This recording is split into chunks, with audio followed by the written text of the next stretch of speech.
This is Tour of Luxembourg. I never took off the guys. Yeah, this is Tour of Luxembourg. I never took off the guys. I never remember guys. This is Tour of Luxembourg. I never took off the guys. This is Tour of Luxembourg. I never took off the guys. Wheels spin on the ground. Sky dark rolls a sound. Echo in the heart's core. Ride like never before. Pedals screaming, wind howl. Freedom rushes through the soul. Chase the night, break the dawn. Never stop, keep rolling on.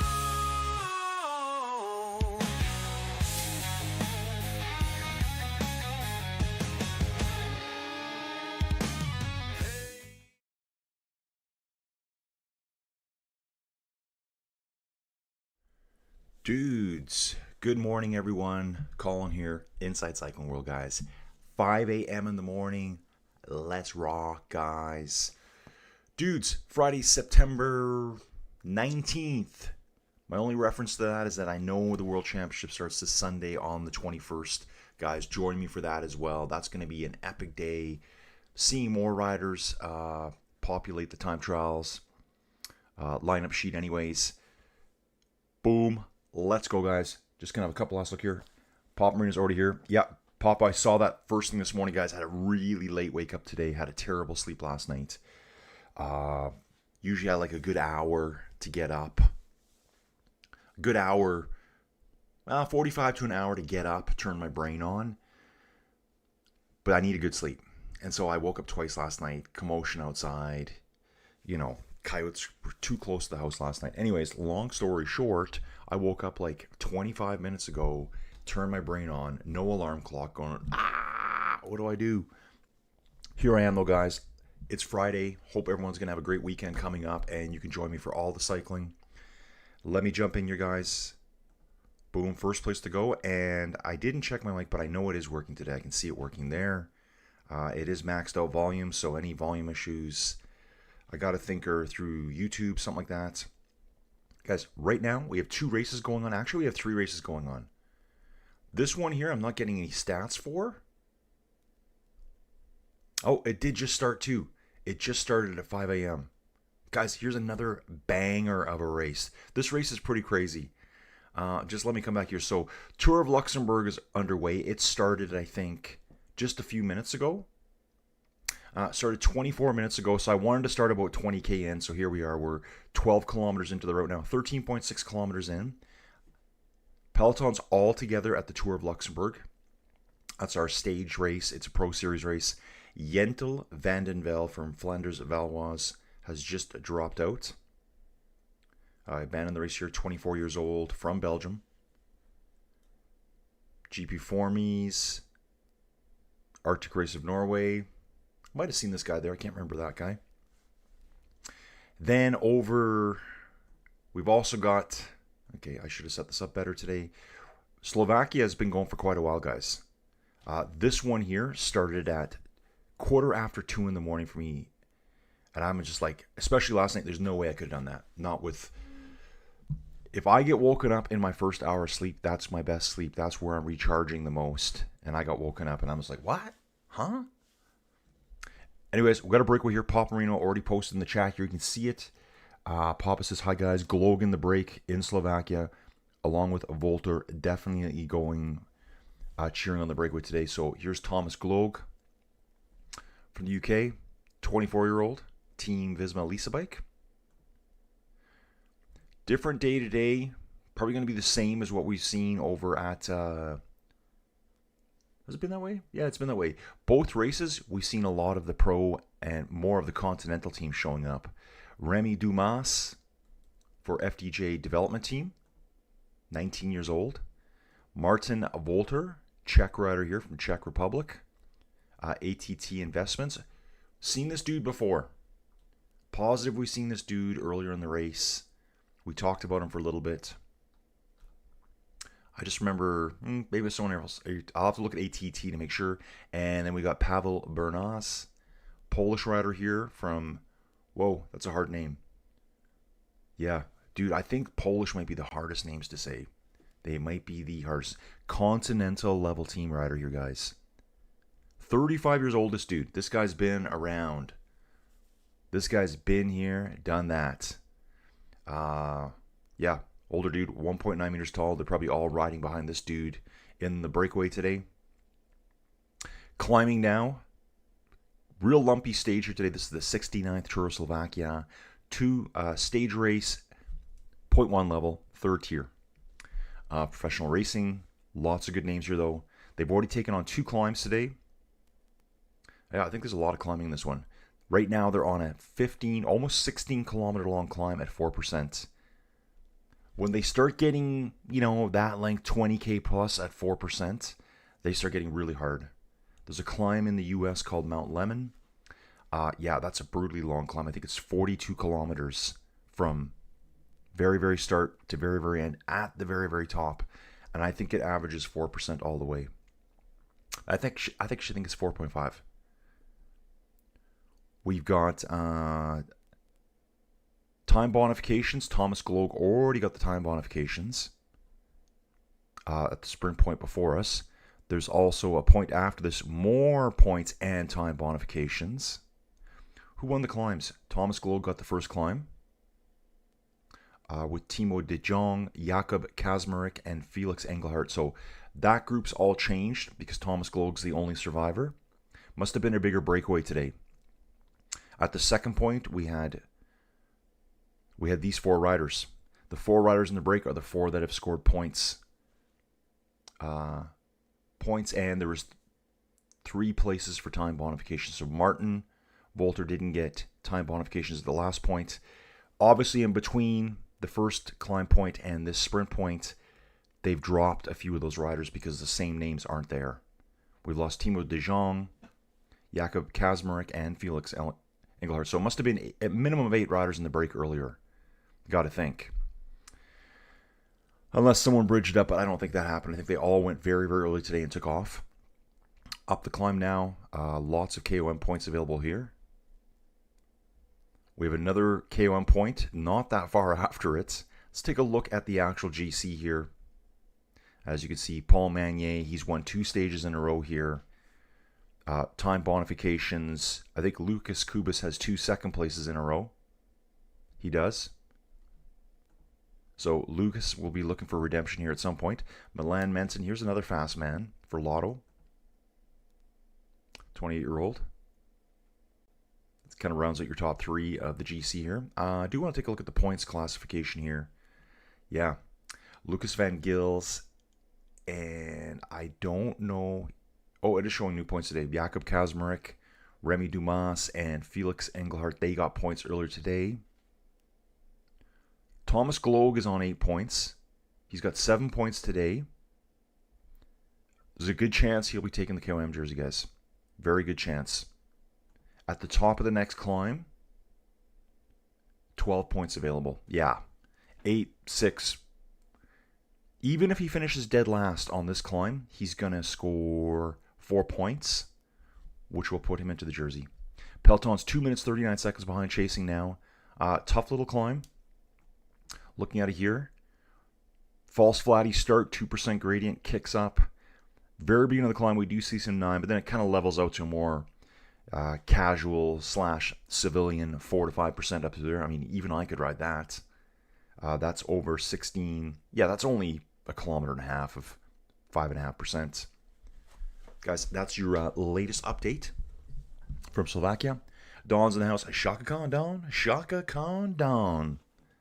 In the pipe, 5x5, definitely. I threw that one out yesterday in a video game. A guy laughed his head off. He's like, dude, I haven't heard that forever. I'm like, yeah, I know, dude. I know. Pop Marine's got live images of Slovakia. Pop, I'm going to be relying on you, dude, to let me know what's going on there. I'm going to watch it real close today. This stage looks really interesting. Guys, we'll bounce over to Luxembourg here. They're underway too. They started here at 4:36 this morning, and I do have one more race to talk about. 9 kilometers done. Again, guys, this is not an easy stage. Actually, this is the Queen stages here. This is Queen Stage right here. Pretty sure I read that. Super lumpy start. Very lumpy start. With a early KOM point, 5, 3, 2, and 1 points at kilometer 45. A little bit of a drop into the valley. Then we start climbing up to Hosingen. At Hosingen, we have green jersey points. In this race, it's more of a bluish jersey. Joey Jojo is awake. Hopefully she goes back to bed. After the sprint point, we drop down again, climb again up the Monte den Munshausen. 3.4 kilometers at 4% roughly. Drop down into the valley again. We end up at Vianden sprint point. Time bonifications, actually. And I think we have a cobble section. We must enter the circuit. We're going to go with the Monte de Nikosberg. We do the Monte de Nikosberg 3 times. So 2.8 kilometers at 9.3%. It's going to be an absolute wall. With looks like a bit of a cobbled section at the beginning. Cobbled, or as I like to call them, let's hope it's cobbled. Versus just the really nice paving bricks, garden bricks that are interlaid. I've seen some of those already. Maybe we can get something really exciting going on there. So there will be people moving fast through here for the time bonifications, then up the first climb. Drop down, flat, barely much time to rest, to recover. Climb it again. Over and over, guys. In the peloton right now, everyone's all together. Just looking there. Just getting my head around this. No breakaway here yet. And just checking on some stats here. Okay, so Manuel Penalver here for Team Pulte. Did not start today. I think this guy's a sprinter. Yep. Wow. I don't know how I remembered that off the top of my head. I honestly don't. His classification, he's like all out sprint. Tiny bit of hills. 4 points for GC, 0 for TT. Remember, guys, these are PCS points. There was one I saw a little while ago, guys, where it showed the PCS ratings of all time. So, you know, obviously Eddie Merckx is at the top. I think Poggy's 9th overall on the points. They're different than UCI points. I think it's they take the points won divided by the distance and then they multiply it by something. So it's a totally different point system, even from the PCS system. So they kind of take these things and put like a little bit of a math to it to maybe chill the numbers down. Otherwise, the numbers would be too big. You get 12 or 1,300 points for running Grand Tour. I think Eddie's point total, according to PCS, in the Ultimate Superstar standings, was like 3,700. Poggy was just about half of that. So that's kind of where it puts them in perspective right now.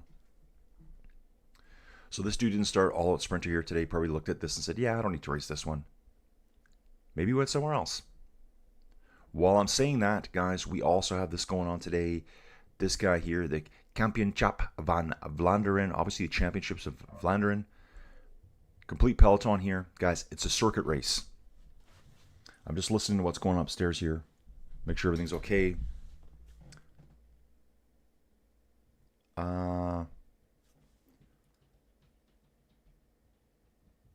Okay, what's nonsense here? Pulte. Okay, I'm trying to figure out what it says.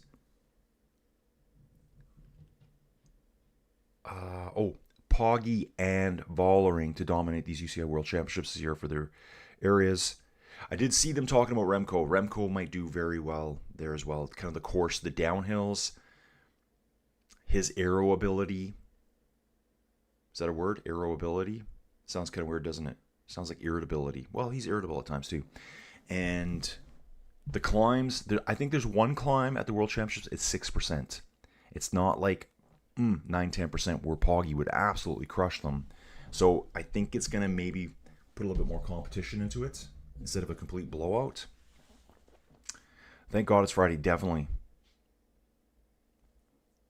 Papa Marine saying Volter was in the break yesterday but completely blew up.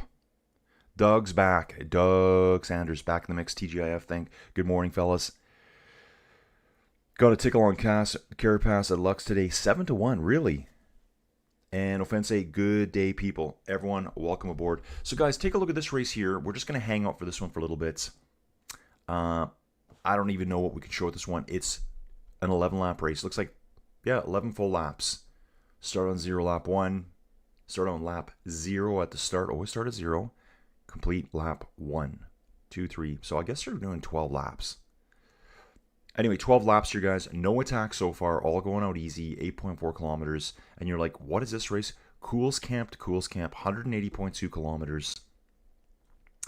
And you're like, a 1.1 race? Third tier racing? What are we looking at, Colin? And we go to the start list. Soudal Quickstep. Tim Merlier. Tim Merlier here. Tier 1 sprinter. Hanging out here. You look over to the right, Olav Koi's here with Eduardo Affini. So Koi, we know, is moving next year to Decathlon. Koi is moving to Decathlon next year. Great sprinter. Tier 1, very close, I think. Lidl Trek, another Tier 1 sprinter. Jonathan Milan is here. Probably this could be Tim de Klerk's last race right here. Is it? Nope, he's got more coming. Wow, he's got a busy end of the season. Tim de Klerk, you guys, is racing the Kampioenschap van Vlaanderen today, the Super A Classic tomorrow, then Gusk Pijil on Sunday. Like, all these little one-day races that are absolute, the biggest sprinters in the world come out to win. Tour of Holland on October 14th, so I guess we got about 3 more weeks of Tim de Klerk in action on the front. For Lidl Trek here. So yeah, Jonathan Milan's going to be here. Obviously, Matthias Vashik, Edward Toynes. Just looking at the teams quickly, guys. Who's over here? Sam Welsford for Red Bull, Bora Hansgrohe. Danny Van Poppel. Here he is. Deviation alert. Deviation alert, guys. Full sprint. Just giving him a hard time, man. Sprinting's hard. Sprinting's hard. Then we got Astana. I was thinking Unibet in my head when I saw the jersey at first. Same kind of color. Alpecin de Koenig. No Jasper here for this one. Where's Jasper right now? Actually, where is Jasper right now? Phil Bauhaus for Barring Victorious. Casper van Uden over at Picnic Post NL. Jake Walula. Dylan Groenewegen here. Only 5 riders listed. Elmer Renders. These 2 teammates here, I believe, are both going to Unibet Titema Rockets next year. Yep. Elmer Renders. Lead out dude. And I think he's a dude that Dylan relies on a lot for lead outs. Both going to Titema Rockets. So that was probably like a package deal. Like, dude, if you want me, you got to take Elmer as well. Trust me. Probably one of those things like, dude, trust me. Take him. He'll come with me if you sign me up. Probably one of those things. So yeah, really good race here. Good race field at this like 3rd tier race. 1.1 race, stage race, 3rd tier professional racing. Soren Varenskold's here over at Uno X Mobility. Okay, Riley Pickerel. I thought it was Riley Sheeran at first for Israel Premier Tech. Just gonna keep browsing through here, guys. Tudor Pro Cycling, Total Energies, Q36. Guys, they're all here. All the top teams are here. All the usual pro teams are here. Then we've got Unibet Titema Rockets, obviously pro. Team Flanders Belloise. Tom Crab. I see this guy everywhere. Unibet David Bomboy. Actually, they call him Davide. Andres Stockbro. Great to see these guys racing. They've only got 5 riders. Wagner Basin, Beat Cycling Club, Continental teams. Adam 6 Bikes, Continental. Racing at the top end here, guys. EF Education Development Team. And Tartaletto Isarex. So, guys, these races just blow me away. The 109th running of the Kampioenschap van Vlaanderen. So, guys, check that out too. Let's get into the chit-chat, guys. Super tough day here today. GC, Romain Gregoire. 4-second lead over Andrea Vendrame. Andre Vendrame. There's that Andrea that I keep saying. Let's just drop the A. It's Andre. Andre Vendrame. Vendramix. That's his nickname. Sprinter Marin Vandenberg here. 3rd place. Expecting this to all change today. Some of these sprinters, I think, might disappear. These walls are pretty tough.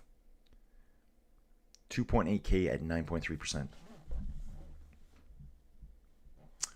Ooh, PCS is apologizing for lack of information at this time. Well, I've also got Tour of Luxembourg as backup here. So guys, over there we got Romain Gregoire leading right now. Total time 7 hours 29 minutes 22 seconds. Green jersey, it's blue. Bluish jersey, Vendrame. Climbing jersey is a national team rider, Milmorang. Yep, 22 points. And white jersey goes to Romain Gregoire. Best team, EF Education. I'm going to hit the race center here. Pull up the stage. Get to the timeline. And, stage 3? Yep. I think what they're saying, when PCS is apologizing for lack of data, it's because they're getting a lack of data from Tour of Luxembourg here. I'm looking at the timeline right now, side screen, guys, and the screen's there, but they're not showing any data yet for some reason. So maybe just a late start for the data guy over there. Data guy forgot to hit start, just like I forgot to start the streaming thing right. I'm gonna give that a refresh, just get that going in the background. And boom. Technically right now we are halfway through the Tour of Luxembourg. Can Healy do it today, Tour of Luxembourg? Let's actually take a look at EF Education, guys. Yeah, Ben Healy just lurking, guys. Richard Carapaz lurking. Like big names lurking. Skelmos. That Lidl Trek's got a very strong team when I look at it. Very strong team. Yeah, you definitely need to be tough today to take on this one. Like, these climbs are going to be absolutely brutal. Which race was it? The Hamburg Cycling Classic, ADAX Cycle Classics. It was this type of hill. Actually, this is tougher, I think, too. There's a hill at the Cycling Classic in Germany. Jonathan Milan just completely blew up on. I think we did it 4 or 5 times, I believe. And wasn't as long, wasn't as steep either, I don't think. So that's 2.8 kilometers at 9.3%. Obviously, they've included a little bit of the top where it probably flattens out. I'm going to try to pull that climb up, guys. So it's the Monte de Nicolasberg. Berg. Danny the Deviation Van Poppel. Exactly. Ahoy mateys from Soeskade. Yeah, Kampioenschap van Vlaanderen. Live images in 2 hours for me. Yeah, guys, that's just a big circuit race. What would it be? Maybe 15 kilometers per lap. They do go out into the countryside, come back around. Pan flat, though. Absolutely flat. If you come back to this one here, come back in, you can see it. It's just flat race, but big names. This is like sprint beasts. Oh, look at this. Oh, this is by the world champion. Freddie Martins in 1976 won this race as world champion. So I guess it depends when the calendar year is. When you go in. Oh, and there is breaks in that one too. Little groups already forming. I'm looking at this one here thinking, what's the weather like? Pan flat like this. Wind speed's not high, but if the speed of the race is high enough and the roads are skinny enough, ooh, it is. Look at their speed, guys. This isn't a no messing around race here. Now, I know they've only done 16 kilometers. They still have 165 to go. Average speed right now, 49.9k an hour. That is blistering. Blistering speed. We do have riders popping up here now. Oliver Stockwell in the first break of the day. Place of birth, Welland Garden City in Great Britain. 1.82 meters tall, so bigger dude. Bigger dude off the front. Got Martin Toesveld with him from Beat Cycling Club. I love this. Continental team rider here, getting up the road. 32 years old from the Netherlands. Another tall dude. The powerhouses are getting up there, guys. And Gavin Hlady here, 22 years old. For EF Education, this must be development team. Yeah, it's continental level team for EF Education. Last race was the Tour de l'Avenir. Finished 90th overall. Did the Tour of Alsace, the Giro d'Italia Next Gen. Big cycling here. Ooh, check it out. National Championships, United States, men under 23. Got first place this year, back in May. Got third place in the Elite Championships for the USA. For Gavin Halady here. Jump out of that one. So there are breaks forming, guys. 3 riders up front, 10-second gap back to another 3 riders. Just a few seconds back to the peloton here. Again, 49.6k an hour. So super fast racing there, guys. Whereas over at Tour of Luxembourg, we're down at 36.8, which I think is actually pretty decent for the terrain that they're going through right now. Very hilly here. I won't have live images for a little bit here. I should turn this on right now. And Tour of Luxembourg, yeah, it's a little ways away, guys. We got like over an hour to get to it. Let me just put this here. Yeah, it always does that. Yeah, thankfully, guys, it's Friday. Got a big weekend coming up. We're seeing the gap of Slovakia starting to plummet. Let's have a look at that one then. We'll go back to Slovakia here, dudes. Back to Slovakia. Oh, yeah, it has to come down now. Phase Slovakia, this race here, Tour of Slovakia 2.1 race, 69th running. Definitely phase 2. This is the phase 2 start right here. The time worth clock. Ooh, Martin Volter got 12 points there. But that's, as I said, that's all Gloag needed. Gloag needed 3 points to tie. 4th place. Oh, but yeah, Martin Volter got so many. He's in the KOM jersey. Okay. So he was lurking just a little further back. He's picked up 15 points today. Okay. He got 12 on that one. So he would have had 10 going into that climb. Gloag had 8. Okay, so Volter's on it. Czech Republic here. Gloag's moved up the most. He's moved up 8 positions in the climbing jersey. So they will be fighting for the next one. There's 3 2 and 1 points available. And they are separated by... Yeah, okay. Big difference now. That last one gave him huge points. Huge points.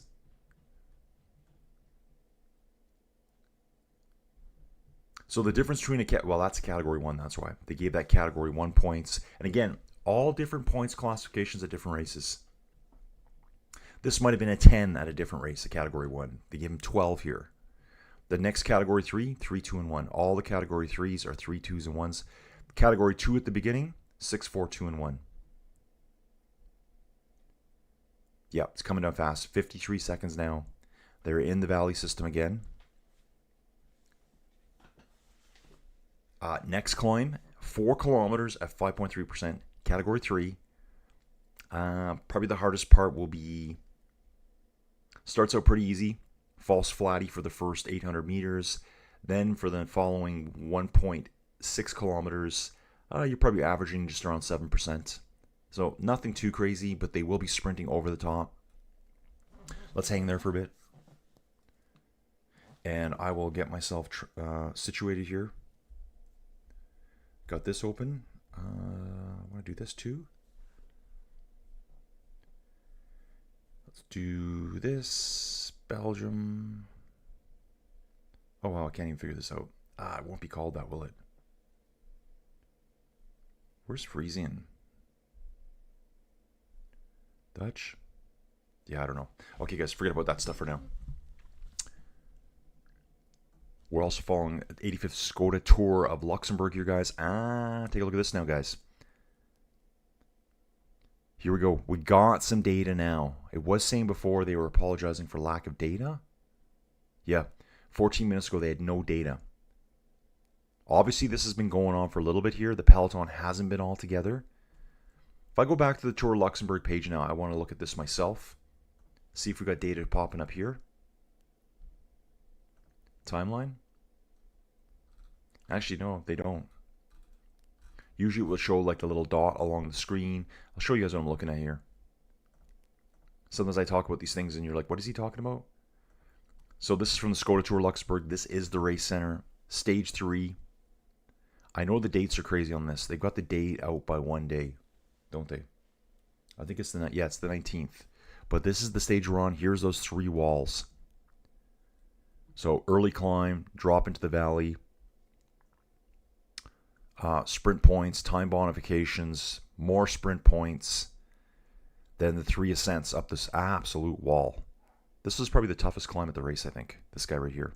This Nikliosberg.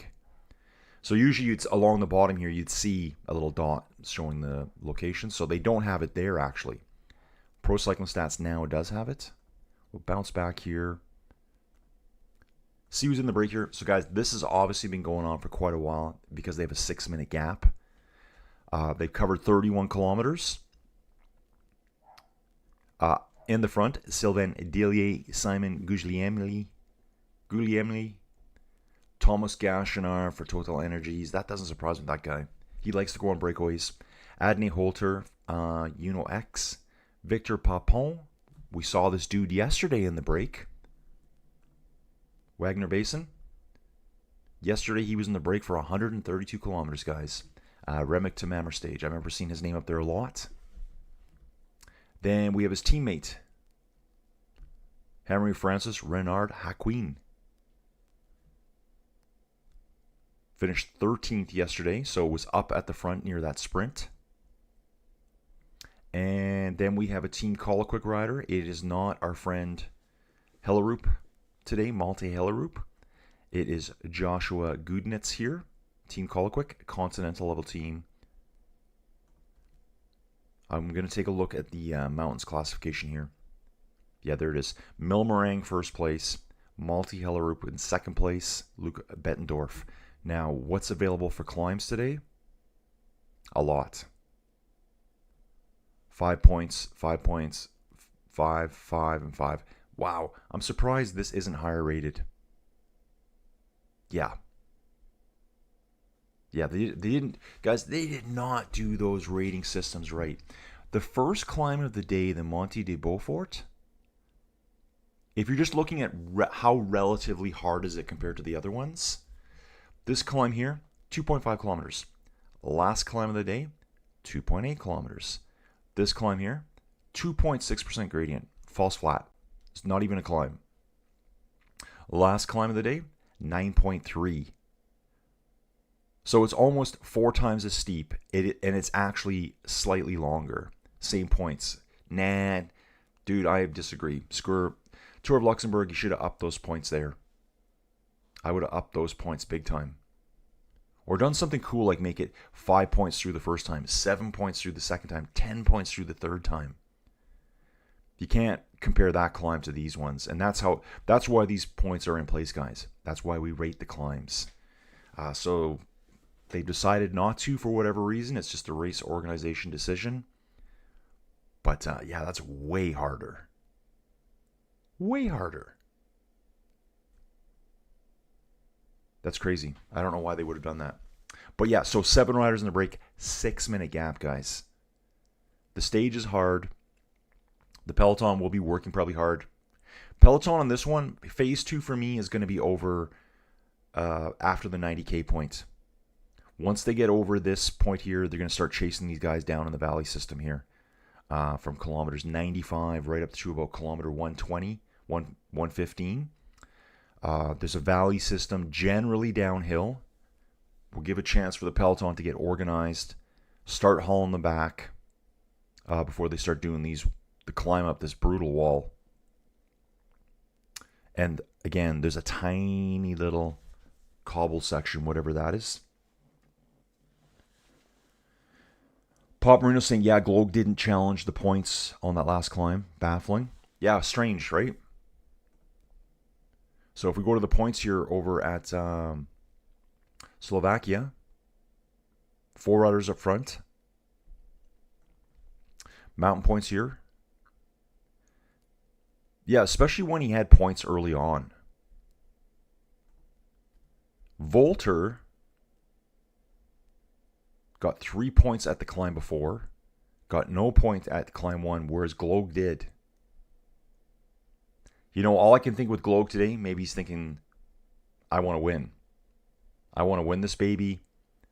Gonna not burn myself out doing these climbs. Save a little bit for later. That's all I can think of there. Alessandro Demarchi there. Okay, so he's the next guy over.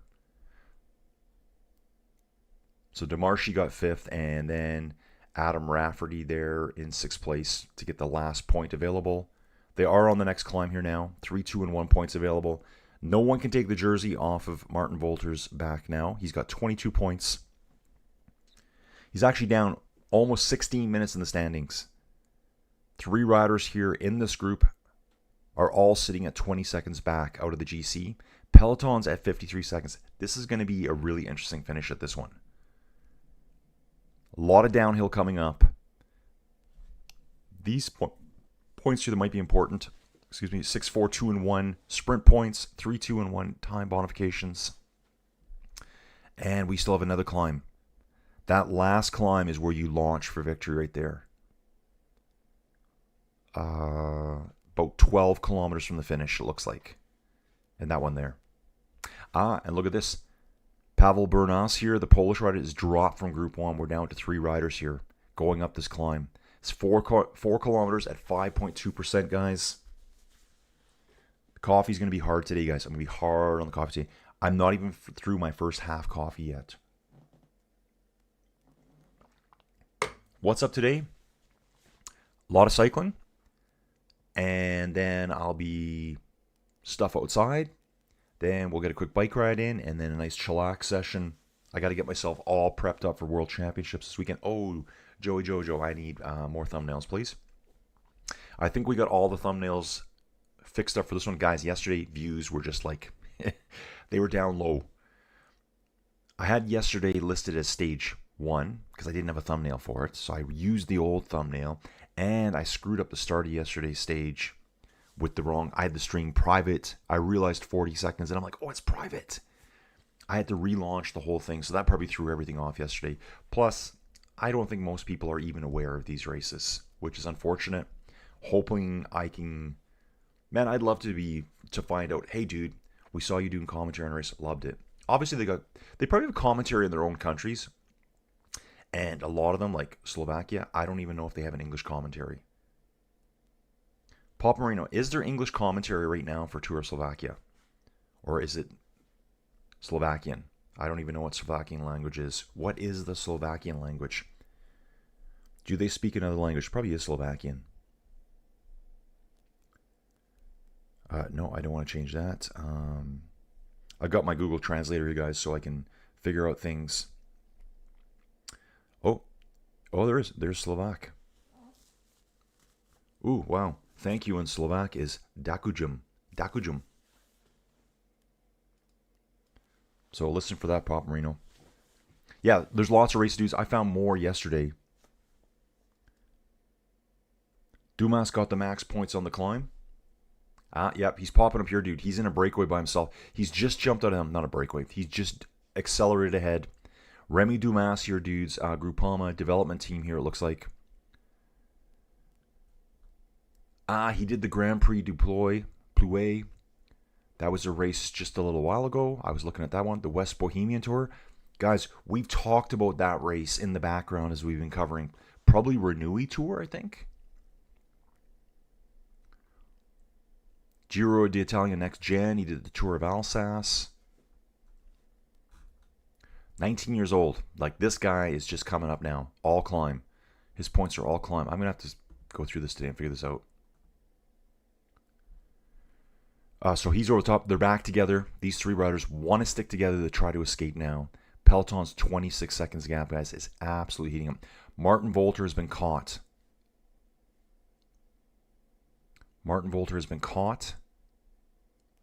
Okay, so Pavel's gone. Ooh. So just looking at this here. No, Bernas got dropped earlier. He's back now. Pavel Bernas, the Polish rider, got back on. So he got dropped. Then it looks like Remy Dumas accelerated, got max points. Volter is out the back already. Caught by the Peloton right at the top of the climb here, guys. Here it is. 3 riders. And then Bernas got back on with Gloag and Dumas. So he pulled it back together, got back on. He got dropped 4 minutes ago, and now he's back with them. So probably over the top, he just descended like a beast. Jumped back on their wheels. They're trying to escape. They're hoping that the peloton is inattentive for a little bit and that they can just ride to glory. But it's going to be very, very difficult to do with this peloton coming after them. Paul Magnier's team's here. Lucas Kubis, the big sprinters, they're all going to want to win again. Look at the actual GC. Paul Magnier is on fire right now. First place on stage 2. First place on stage 1. Overall GC leader. GP Deformes just 3 days ago. I'm sorry. That would have been probably last Sunday, I believe. First place there. August 31st, Britannia Classic. 4th place. Renewey Tour was not really his race. 3rd at Hamburg Cycling Classics. And 3rd there would have been a very good placing because first place went to a solo breakaway rider that they missed by about 10 meters up the finish. So he was basically that day 2nd overall out of the really high-end fast sprinters. Actually, though, at that race, though, too, that's the race we lost Jonathan Milan on the repeated climb of the wall. So I think that might happen today over at Luxembourg. That wall at the end is going to shed all the sprinters out. Giro d'Italia. Yeah, this guy, earlier in the year, 3 second places in a row. That must be hard getting all those second places in a row and then being like, I got to get a win. So yeah, Slovakia. Really cool race. One that needs more coverage. Okay. Matt's here. I guess that Sagan could commentate, but it would be better if he rode. Yeah. Okay, nice. It's Eurosport English comms for all races today. Nice. If Oscar Sevilla could still do it, then Sagan could do it. Definitely. Oscar Sevilla still riding at 48 years old. He rides for Colombian team. Team Colombia-EPM is the name of the team. Yes, Sagan's too busy running his Slovakian hotel and spa. Maybe he gives out massages. Special massage treatment from Peter Sagan. He'll come out, Speedo, dreadlocks, Speedo, and probably like a green jersey. Sorry, the green points winners hat. Something like that, baseball cap. On backwards, and vintage Oakley sunglasses. I can see Peter, that's how he would be at his hotel. Just like think it's totally normal. Total, like the ultimate, probably the ultimate character all time. I think. There have been some characters. Thomas Folkler was a big character for me. Tour de France, always, making faces for the camera. Slovakian hotel and spa. Man, I'd love to do that. Peter, sign me up. Sign me up, Peter. So 3 riders in the break here at Slovakia. Peloton just lurking at 24 seconds, guys. Lurking, ready to pounce. Back over to Luxembourg.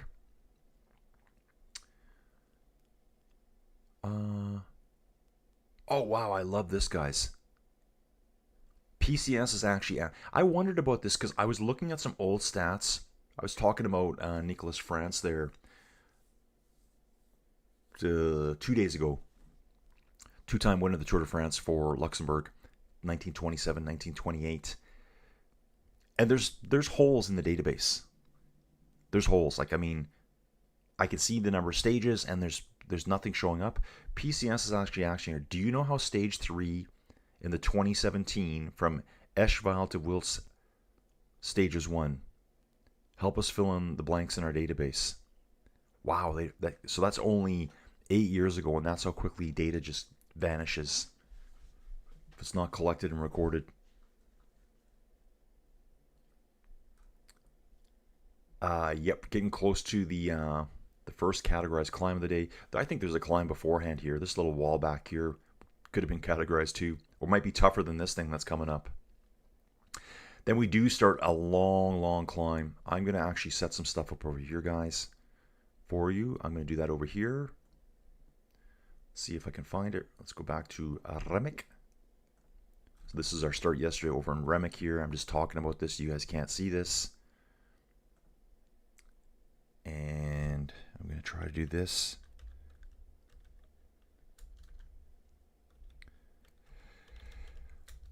So the drama here last night was, heard a whole bunch of noise outside, cats hissing, screaming. I think there's a coyote lurking around last night coming to get my kitty cat, so we had to save them all last night. But I was probably just over an hour into like the deepest sleep. I don't know how you guys sleep. I think my sleep is terrible, but that first 2 hours of sleep for me, that's about all I need. But if I get woken up in it, I'm just like, what? I go to bed. I might put a podcast on. I don't scroll my phone. I never scroll phones at night. The phone is not off. Outside the fact that I'll put like a book on or just an audio podcast in case the dogs are making some noise. I've just got that. And it's on super, super low. I don't even hear what's being said. I probably spend a minute, find it, put it on, and I'm just like, huh? Next day I have to reset everything. Peter Sagan of Massage Envy. Oh, Matt. That does sound like an interesting place to go to. Lots of hot women. Put SP Resort and Spa into Google Maps. It's real fancy. Dude, we're doing it right now. We are doing it for the fans here. SP Resort and Spa. Okay, we're doing it, guys. SP. What should be the #1 search on the internet? Could you imagine? Oh, wow. I found it. As soon as I put an SP space Rezo, I get SP Resort and it says Peter Sagan, Zilinia, Magistra, Svet. Okay, here we go. Ooh. Yeah, let's do this, guys. A little bit of a side ramble here for you guys. Let's see where Peter Sagan hangs out. We're in Slovakia. So he's just outside Zilinia here. So I got to imagine that Peter Sagan grew up around here to go and buy a resort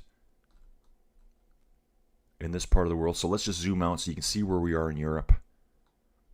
Obviously, Slovakia here. Czechia here is what they... I think Czechia is kind of like the casual name, but it is the Czech Republic, so these two split up. I think they split up way in very early 90s, way back when. Don't be like me and mistake Slovakia for Slovenia, which is right here. That's Poggy's home. So Slovenia is way over here, Slovakia here, Czech Republic here. Great place to be a cyclist, I think. It's very hilly through here, very mountainous in Slovakia. Outside of this area, looks like a lot of farmland down here, but in the mountains. So looks like Peter. I wonder if this is where he grew up. And it's got a great deal today, guys. Book your stay at SP Resort, Peter Sagan, Zilinia. I wonder if we can get any air photos. Any street views. They won't give us street views. Yeah, looks pretty schwank. It looks like a very exclusive hotel. It's not very big. You can tell just by the parking spots alone. Maybe it's like 10 rooms or something. But it's situated right in the heart of the Zilinia Oko trails. So probably walking trails, I would imagine.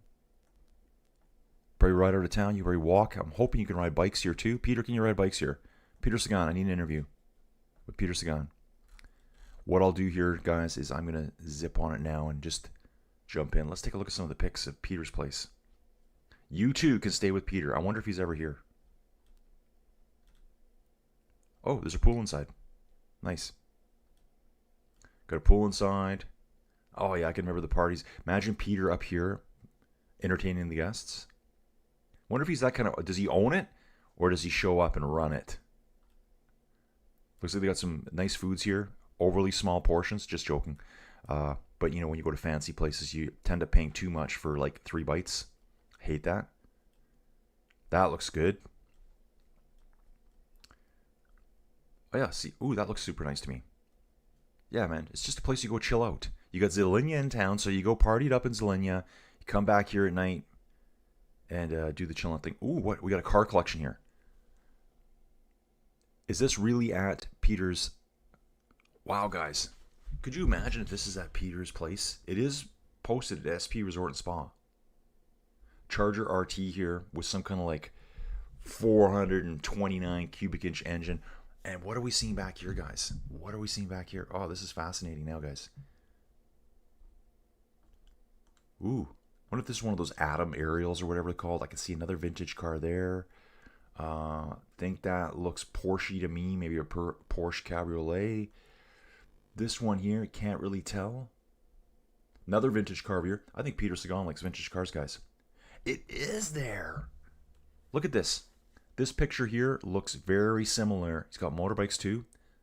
So we were standing over in this corner taking pictures. Guys, I'm like a sleuth on the internet for finding things. So we're just going through, ooh, fancy schmancy. Here's that area. This is where Peter rocks it up at night. If you're lucky and you stay here, once in a blue moon, Peter shows up and parties with the guests up here. You too can meet Peter Sagan. Yeah, that is. That's it. SP Resort. So I think this funky looking building here with this wall is this one here. Just we're looking at it from a different side, different angle. Here's the same post, the black and white posts. We're seeing them here. This wall is probably, maybe we're just on the other side of it or something. I gotta figure that out. Yes, he's got his car. He's got his little car museum here. I love it. Dude, the guy killed it. There's his pool, fancy foods, kind of all the same stuff, some blurry pictures. Here's the nice cars again, motorbikes. Awesome. Guys, travel tips from Colin. Travel tips from Colin. Yeah, Nirman. Grisha getting a massage. Harder, Peter, harder. Come on. Zelina Sagan's hometown. Okay, so it is. So, dude, I think it's great. Peter goes back home, gets established here, and you got to imagine this place is a pretty awesome place to ride bikes. If it's good enough for Peter Sagan, it's good enough for all of us. Over at the Skoda Tour of Luxembourg, guys, here, this is what we're here for. Stage 3. Over the first points today, do we have any indication who went through first? We don't yet. 7 riders in the break. Now it's estimated there's about a 5-minute and 15-second gap. So they pulled back 45 seconds already. Probably the big race to watch right now is Slovakia, guys. So this is Kežmarok to Banska Bystrica. 192 kilometers. How close is this to Peter's house? Do we go past the resort? Do these riders go stay at Peter's house later?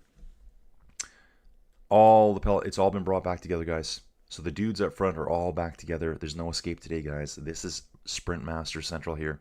Sprint trains will be rolling. 41.2k an hour average speed. While I have a chance, you guys, I want to go look at Kampioenschap van Vlaanderen. I'm going to say it different every time. Average speed just dipping down now to 47.4k an hour. And Dan van Sint Maartensdijk has a flat. Dude, this guy rides for a Conti team here, Beat Cycling Club.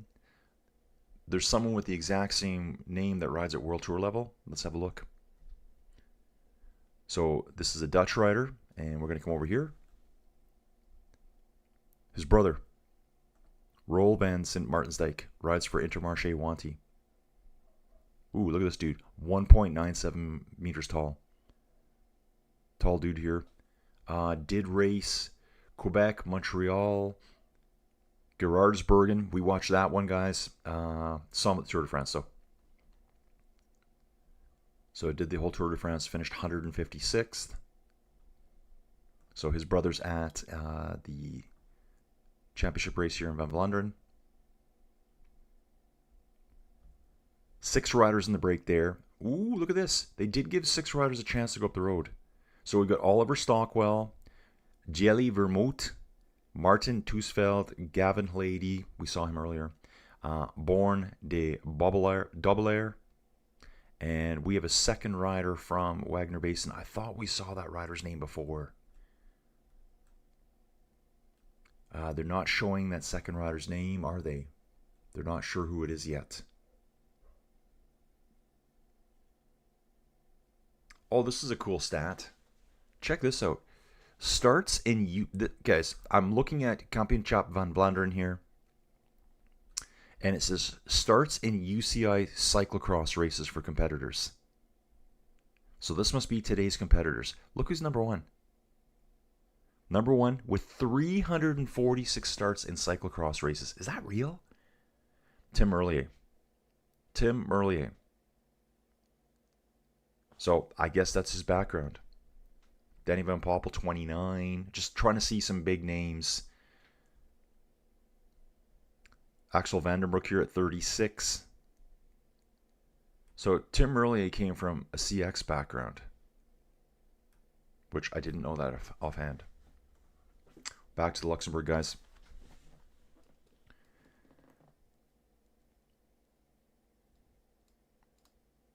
Yes, Matt. They're all at the bar there. You got to go. Matt, you need to book a room at Peter Sagan's luxury resort spa and massage services. Matt, you need to book it in. Matt, you need to be our roving reporter and let us know what the situation's like over there. Matt needs to get in there. There might be. I think there would be, Matt.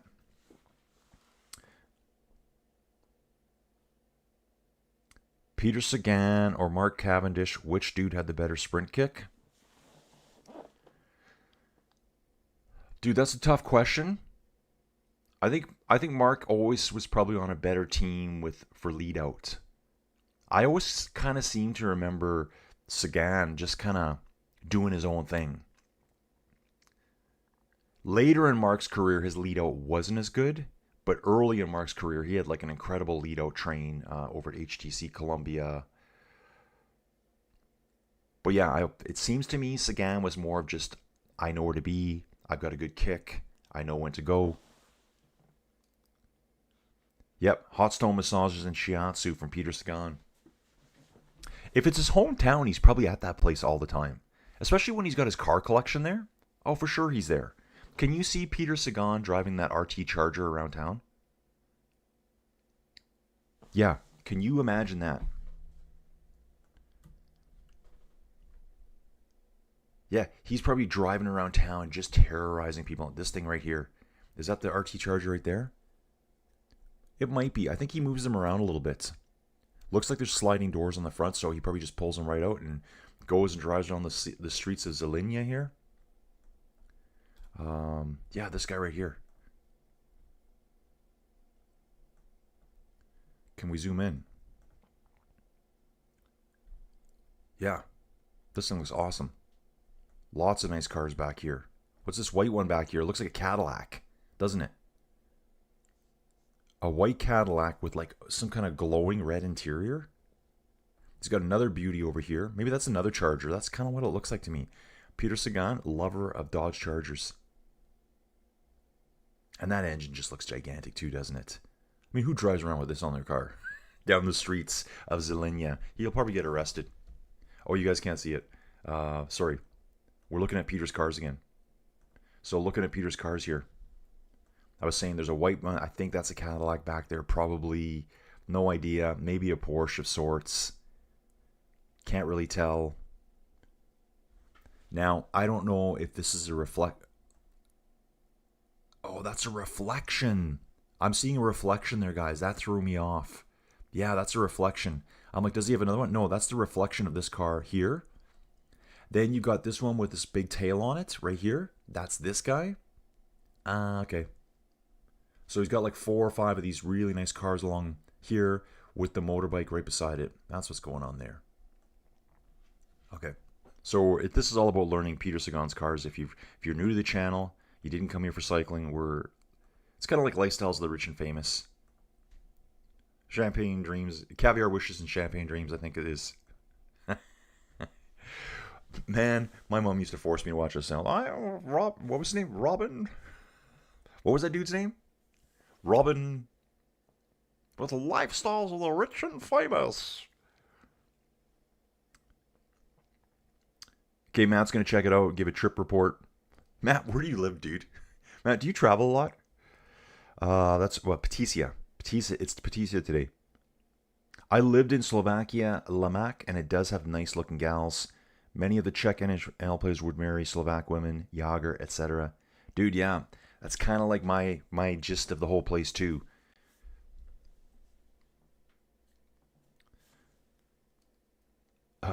Matt's on the move today. So Matt is actively looking to book a room at Peter Sagan's Resort and Spa in Zelinya. Again, guys, it just boggles my mind.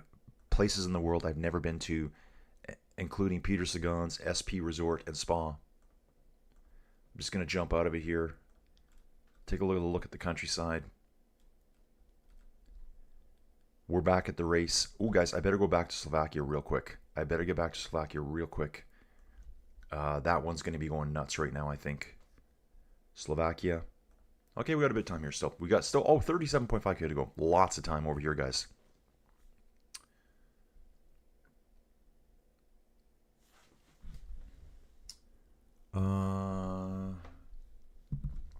Paul Magnier. In GCs, TTs, and one-day races. Number of starts. He's had 6 time trial starts. Never in the top 10. That's a given. 29 one-day starts. 13 top 10s. That's his jam, baby. That's his bag. That's his bag, baby. That's my bag. GC. 12 starts as a GC rider. I guess that would mean 12 stage race starts. Never been in the top 10. So he's a one-day superstar.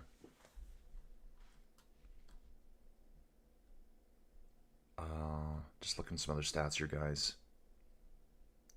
Coming up next, we will have more time and green jersey points. 6-4, 2-1 green jersey points down to 4th place. 3-2-1 time bonifications down to 3rd place. 36.4K, we're traveling at 41.3 kilometers an hour. I do want to go look at Kampioenschap van Vlaanderen as well. I'd love to see that race. That's probably something I'll find on YouTube later today. Timon Essing, who was in the breakaway, looks like... Was he in the breakaway? I thought I saw his name earlier. Has abandoned the race. Previous races for riders in the break. Oliver Stockwell was just at GP de Wallonie. We saw Jelle Vermouth back at Gerardsbergen. Martin Toesveld was also at Wallonie. Gavin Hlady, like I mentioned earlier, was at Tour de l'Avenir. And Born de Bobbelaar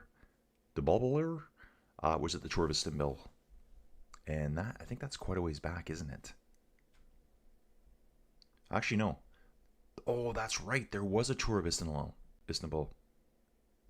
Oh, and this is interesting too. Let me just see here. Oh, I keep seeing Tartaletto Isarex under his name, like some of these races. And okay, he does race for them. Okay, that's why he's doing that, because he's a trainee from August 1st. So this dude's only 20 years old. He was racing for VDM Trabo cycling team. He now races for Tartaletto. Tartaletto is a team at this race.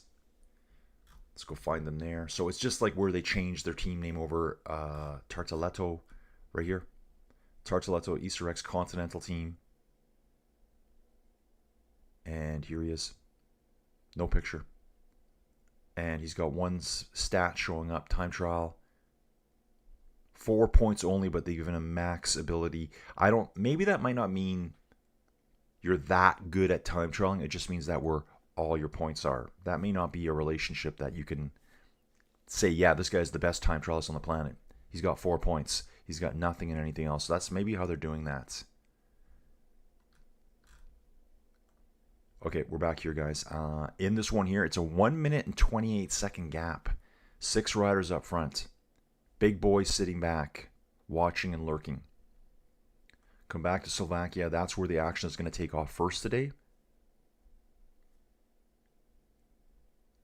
We are going through sprint points. They are indicating winds 10K an hour, light breeze. Just like a puff of air out there, guys.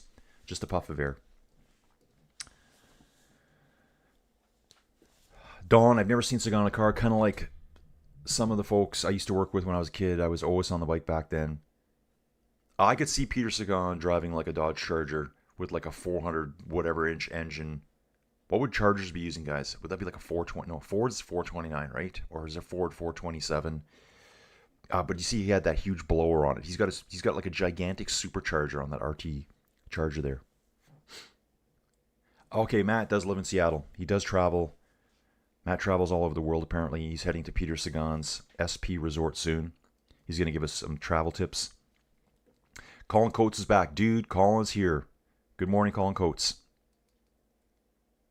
Rusticles, unless the car can fit a bicycle, it won't do.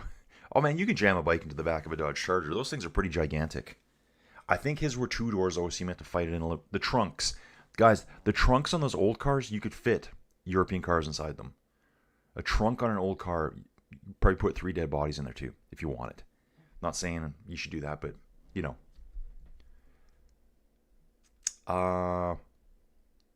Funny here.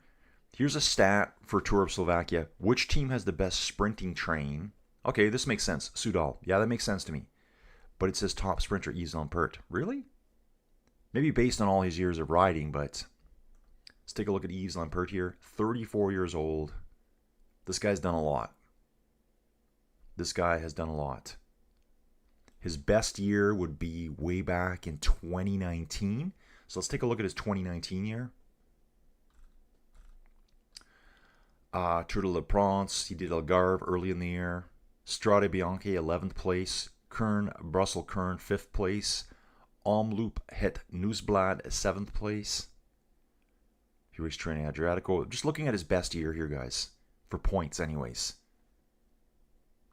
Tour of Norway. Yeah, this guy races a lot. He was the Belgian national champion in the individual time trial. 10th at the road race. Did the Tour de France. Like, wow. 2nd at the European Continental Championship race. Guys, that's coming up too.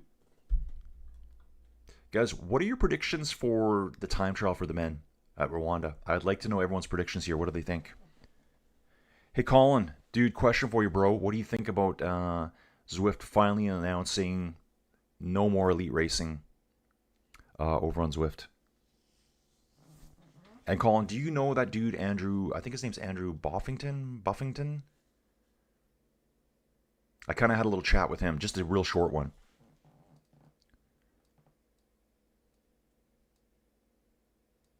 Oh, that's right, dude. Guys, at first I'm like, huh, what? But I pieced it together. So Colin's saying, I've been in Ohio for the past 3 days. We toured Sulfan's plant. First, you're thinking, in my head too, before anyone answers, I'm thinking, Sulfan, what's that? I knew already. They are building our new platform truck. Dudes, Colin Coates is a firefighter, and I knew through the grapevine. Oh, Colin, you know how I knew this? I was watching Tactical Watts. So I was watching Ray McCoffey racing on Zwift. Actually, he was in a cool down. I just wanted to jump in and say hi.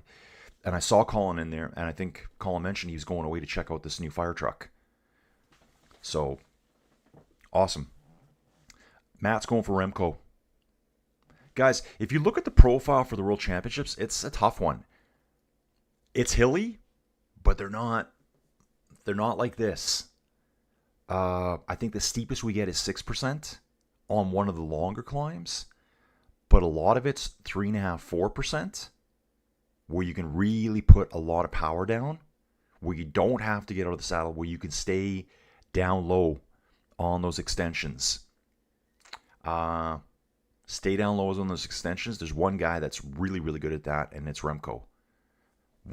Dude, I saw a picture yesterday. I think I might have been on Bet365 even. I was browsing around looking at the odds, and I found some pictures. And just looking at Remco on the bike and then looking at Poggy, I mean, my back would snap in two riding in Poggy's position, but Remco is like, he is so low on that bike. His position is so good. So maybe on those uphill climbs, the low gradient climbs, I don't know if he can equal Poggy, but I don't think he's going to be blown out of the water like he was at the Tour de France on Périgoudes. Now that was a lot steeper. Also, there's a lot of downhill. So a lot of fast moving downhill, super aero position. I think Remco might give Poggy a little bit of a run for his money. So yeah, Colin was away looking at this new fire truck. Colin, what does a fire truck cost? Can you tell us? I imagine a fire truck is a lot of money. A lot of money. Because they probably all have to be somewhat custom built. Sulfin. So Sulfin must be dudes that take a truck body. What do they use? I don't even know what the truck body would be. It's not like an F450. It's a lot bigger than that. Paparino, I'm on Remco for the TT. Dude, that's what I'm kind of thinking too. If Remco doesn't have to get out of the saddle and do this, you know, doing one of those, I think Remco wins it. That's where Remco like completely blew up on Perigoods. And I think he was also just having an off 3-4 days. Poggy is hands down favorite. To me, it's kind of like begging. You need to bet on someone else. Because there's so much, the odds are so in favor of Poggy winning. Okay, Don's guessing it's probably $350 for a good fire truck. Dude, I'm thinking like... I'm thinking like the truck alone is $350. I'm thinking fully kitted out. The truck is like $750. Maybe $1 million. Come on, Colin, let us know. Colin, are you the chief of the fire department? I don't even know. I have no idea. But I think if Colin's going to look at the truck, I think it's a big deal. Swoosh Kid's going with Remco as well. Okay, so we got 3 people. We got Don's. Okay, who's saying? Papa Marine saying Remco. Matt saying Remco. Swoosh Kid saying Remco.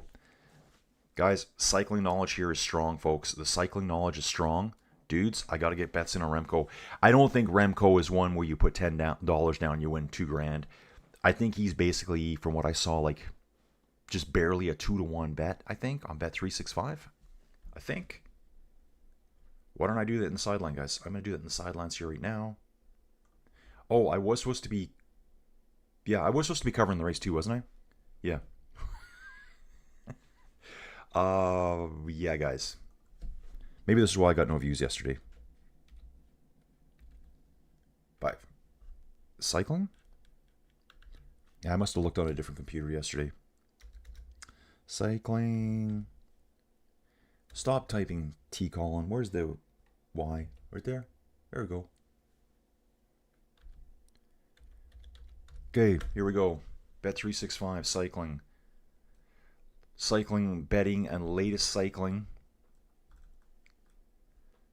Okay, we don't care about Tour de France anymore. Oh, that's next year. You can already bet on the Tour de France for next year. Really?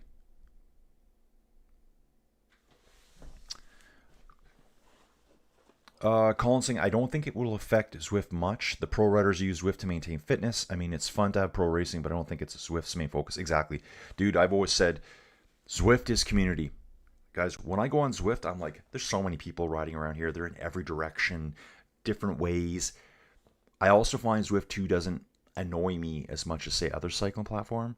Like, I know on Ruby, I get annoyed when someone's riding behind me. I see them coming, and they're riding 10 watts per kilo the whole way. Why is that? Because they're probably not even on a real trainer. They're probably like just on a classic style trainer where you have no resistance. So right now, the World Championship time trials, they got Taddy at a 1.72, whatever that means. They got Remco at a 2.5. Then I guess Jay Vine at 5.5. Okay, I think that means if you bet $1, you win $2.50 for Remco. Is that what that means? Yeah, it must be that. Because Luke Plapp, I remember yesterday, was 23-1. So his number here is 23. Broomer Almerale at 51. Okay. Now, road race is a totally different situation. World Championship road race. Do we have bets on that already? Poggy at 1.2. Next bet is Isaac Del Toro at 9. So Poggy's just a gigantic favorite there. Remco's only 11 in that one. So obviously, Remco, time trial beast. That's what they're looking at there. So maybe you go for Remco. And I just had that off screen, guys. Over at Slovakia here, guys. Okay, Slovakia's changed up again here now. 2 riders, Rick Otema and Oscar Nielsen-Julian at the front, being pursued by the peloton, 52 seconds. So these 2 have gone up the road. So Rick Ottema went first, and then Oscar Nielsen Julian joined him. And I mean, this is from a small team here. This would be Oscar. No, sorry, Rick. Rick Ottema here. Dutch rider riding for a Diftar Continental Cycling Team. Tall rider, 1.9 meter tall, so he's okay going out into the wind by himself. He is a sprinter. 33 years old here. Tour of Slovakia. Been racing for a long time, this dude. Highest level he's made is the continental level racing, but still banging it out. Love it. Slovakia, guys, 26 kilometers to go. Dude, check that out there. Okay, I like this. Don saying we used to have wet down parties from the fire department when our town would get a new fire truck. Fun times. Oh, they drive around, yeah. Okay, here it is. Colin, I'm on the truck committee for the department, and I am a standard firefighter, not ranked. Been at the department for 14 years. I turned 33 this year. Our truck was 2.1 million, dudes. I knew it. Dude, my high-end number I was guessing at first was $1 million. But yeah, so I just think, yeah, if you were to go out and buy a semi today, dude, I can go and buy a Ford F-150 for 120 grand. Probably a Raptor up here in Canada is probably 150. So that's an F-150. An F-350, I could probably spend, well, it depends. You can spend a lot of money on those too, but like then you're talking more like an industrial commercial usage. Then you need like an F650, 750, and they're probably bigger than that. So you're thinking more like a rig body with the cab over on the front. I guess it's like a cab over. I always see fire trucks having the cab over. Dude, I imagine, yeah, they're $350 just for the truck. And then customization. So $2.1 million, guys, for a fire truck. Don saying less resistance equals less watts. Unless you were spinning at 105 cadence. So yeah, guys, they've changed that over on Zwift now. No more elite racing. But I still think most of the elite racing is on Zwift. Yep, dude, exactly. I saw that a lot about Rwanda too. Some riders like Ghana and Tarling didn't want to ride in Rwanda because of security, the heat, and the humidity. Guys, there's still stuff going on in Rwanda. And to be honest, this is just Colin's personal opinion. 30 years ago, the worst stuff in the world happened in Rwanda. I know it's 30 years, but still. I'm just kind of like, yeah. And apparently there's still fighting between the government and the rebel forces. I don't know who, honestly, dudes, I don't know who's right or wrong. I don't know who's on the good side or the bad side, if you want to call it that. If you go on Wikipedia and look up Rwanda, it'll say the government is an authoritarian dictatorship. So I'm like, interesting. Why are we here? Maybe that's a good thing. Maybe that's a bad thing. I don't know. I'm just talking off whatever. Colin quotes, it will be a 100-foot platform truck, so they typically start around 1.5 to 2 million. Yeah, expensive. The engines are 500K a piece, guys. Wow. And then you got to think about all the, like, there must be like secondary motors and stuff for pumping water. Or maybe that engine is so expensive because it's doing all the work, providing, I don't know. I don't even know how you guys pump the water. How does a fire truck pump water? Is there like a big separate pump? I have no clue. Colin learned something today, guys. We might be doing some deep dives tonight on fire trucks. I want the old school ones where they used to drive around on the back. The back dudes would drive too. Those would be crazy. Okay, guys, back to racing here. Tour of Slovakia. 22.6 Ks to go. 2 riders in the break. 52-second lead over the peloton. They have 1 Category 3 to climb. Guys, it's really not a Category 3. It's 1.9 kilometers at 4.8%. Short little climb. Over the top, you want to be in front. You might survive if you can get over the top first. I will bounce back to Tour of Luxembourg. They're showing countries that have never won the Tour of Luxembourg. Countries that have never won the Tour of Luxembourg. Colombia, Australia, Slovenia. Slovenia's never won. Hey, Poggy. Hey, Poggy. You better get your butt over here and win this baby. Norway, Poland. Slovakia. Peter, you better come out of retirement, dude. Ireland, Austria, Czech Republic, and New Zealand. Considering they've run it 85 times, I think at the beginning, though, it was dominated by Luxembourgers, Belgians, all the countries that are right local there. Obviously, these other countries aren't going to be something they're going to show up for. It's all changed now. I think this race is getting bigger every year. And hopefully my little bit of coverage can give it a little bit of exposure to other people. I know I'm exposed to it now. Oh, guys, here's a nice one. Oh, check this out. Last yellow cards for riders. I love this stuff here. Love the stuff here. Victor Papon, who is in the breakaway here at the Tour of Luxembourg, got a yellow card yesterday.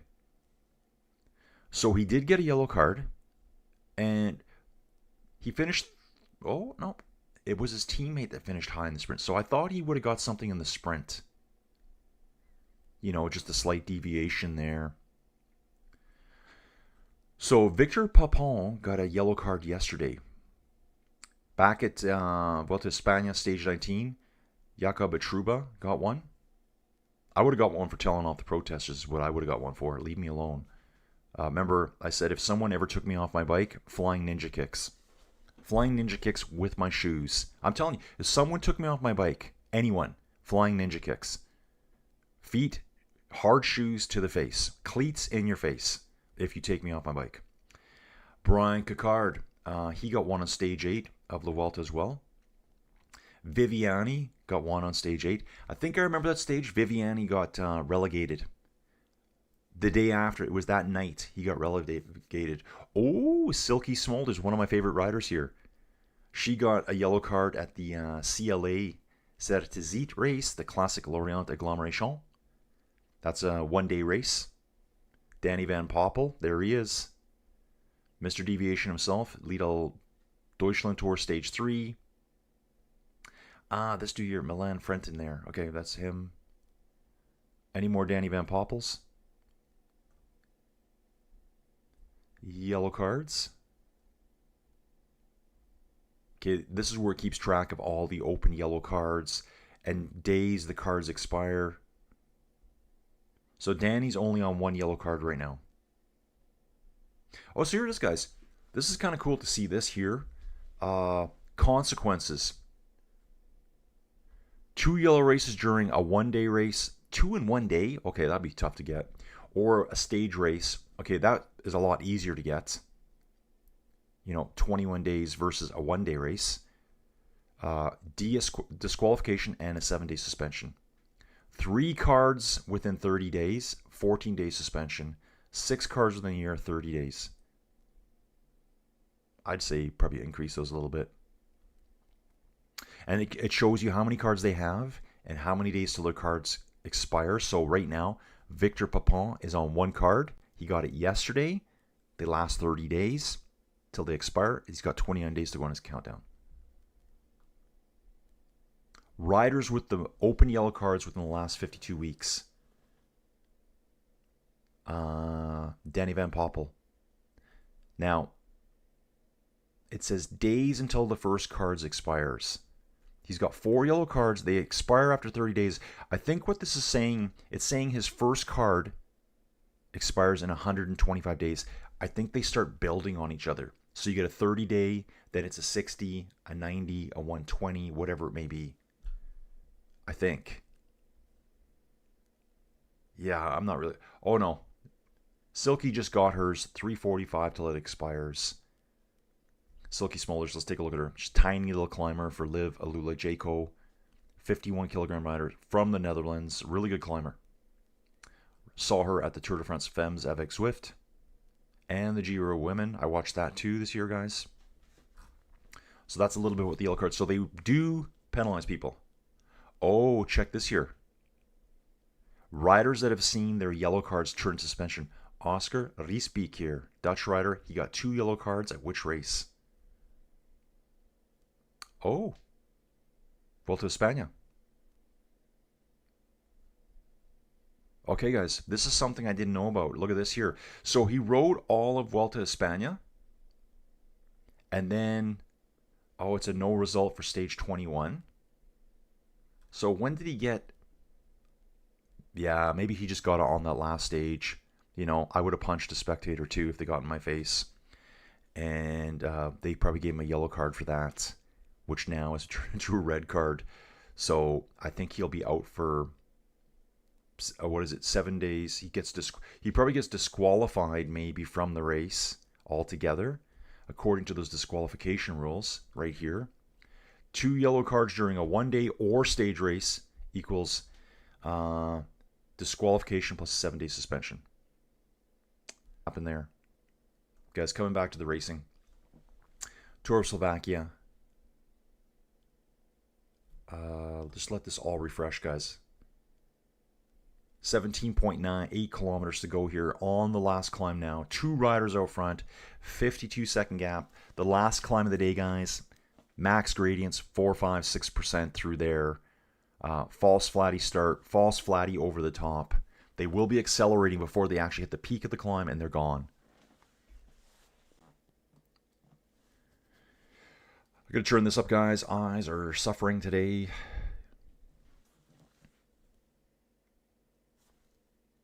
Yeah, that's crazy the price of the engine's calling. Insane. I would never would have known that. Imagine it's got to be a big diesel engine. Soudal Quick-Step now pulling for Magnier here over at Tour of Slovakia. Cassidy's back. Hey, Cassidy, good to see you again. Okay, yes, our trucks have separate pumps. When we park the truck, there's a switch that ties the pump to the drive shaft. Ah, okay. So it's like a PTO. Guys, that's what I would call like a power takeoff. Like on the back of a farm tractor, the engine's running, and there's that power takeoff, PTO on the back. You basically flip a switch to turn the PTO on. The PTO is not always spinning because you would kill yourself. You would get hung up in it. Park the tractor. I guess they could use it too to drive other things. Hook up your equipment to it, flick the switch, the PTO engages, pull some power away from the motor. But with the fire trucks, they'd be parked just pumping water. I think that's kind of the same idea. Yeah, so the switch ties the pump to the drive shaft. Yeah, okay, so it's kind of like a power takeoff. Poggy and Sagan. Poggy Slovenian. Sagan is Slovakian, I think.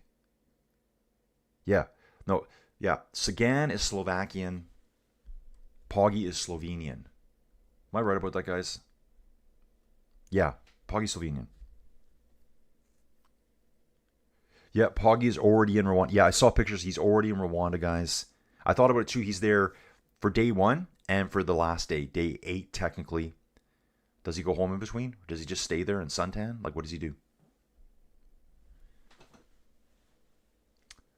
The prices went up. The last went. Okay, yeah, okay, it's power takeoff. Yeah, I think it's just, yeah, you just hook up to it. Man, crazy one. I've been awake for an hour and I've only had 1 coffee. That's insane. Insane. Okay, 2 riders at the front here of Slovakia, guys. Oscar Nielsen Julian and Rick Otema. 27 seconds. 52, just halved. With Soudal pulling on the front. Paul Magnier going for 3 stages in a row, guys. Paul Magnier. Pop Marino, do you have bets in on this today? Pop Marino is very active with the cycling betting. I love it. We will take a quick look here too over at Kampioenschap van Vlaanderen. Average speed, guys, is almost 48 k's an hour still after an hour and 20 minutes of racing. 6 riders in the front, 2 minutes 20-second gap to the peloton. Pan flat race. Some of the biggest sprinters in the world. Tim Merlier's here and Jonathan Milan. At this 1.1 race that you've probably never heard of, that's on its 109th edition. Obviously, missed editions during World War I and World War II. Guys, I'll say that with a caveat. There's races that ran during the wars, believe it or not. Liège-Bastogne-Liège ran for at least 1 year during the war. I think it was 1942. They put the race on. So Liège-Bastogne-Liège ran right in the middle of the war. I think La Vuelta, I think they ran 1 year during the war years. Remember, Spain was a neutral country back then. They stayed out of everything. They had their own civil war before that. Yeah, I think it got canceled during the Civil War. First Vuelta was 1935. Same as the Tour of Luxembourg. 1935 was the big year for races to get started. So some of them got shut down. Tour La Vuelta also shut down, I think, in the 50s for a couple years due to economic conditions. What's going to happen to La Vuelta next year, guys? I think it's going to be a disaster myself. Back at the Tour of Luxembourg, guys. Have a quick peek here. Average speed just under 40k an hour, coming up to the first sprint point of the day for bonus points. 5, 3, 2, and 1 points at Husingen. I'm going to look that up right now. Well, I got you guys here. Husingen. I got to close some stuff down. We'll get out of Peter Sagan's resort. But yeah, I need someone to go there. I'd love for someone to come to town and say, dude, I stayed there. Peter let me take his car at one night. Where are we, guys? Just come to the map here quick, guys, with me. Just follow me. Just take my hand. Follow me, guys. Here we go. Obviously, we're in Europe. Where's Colin?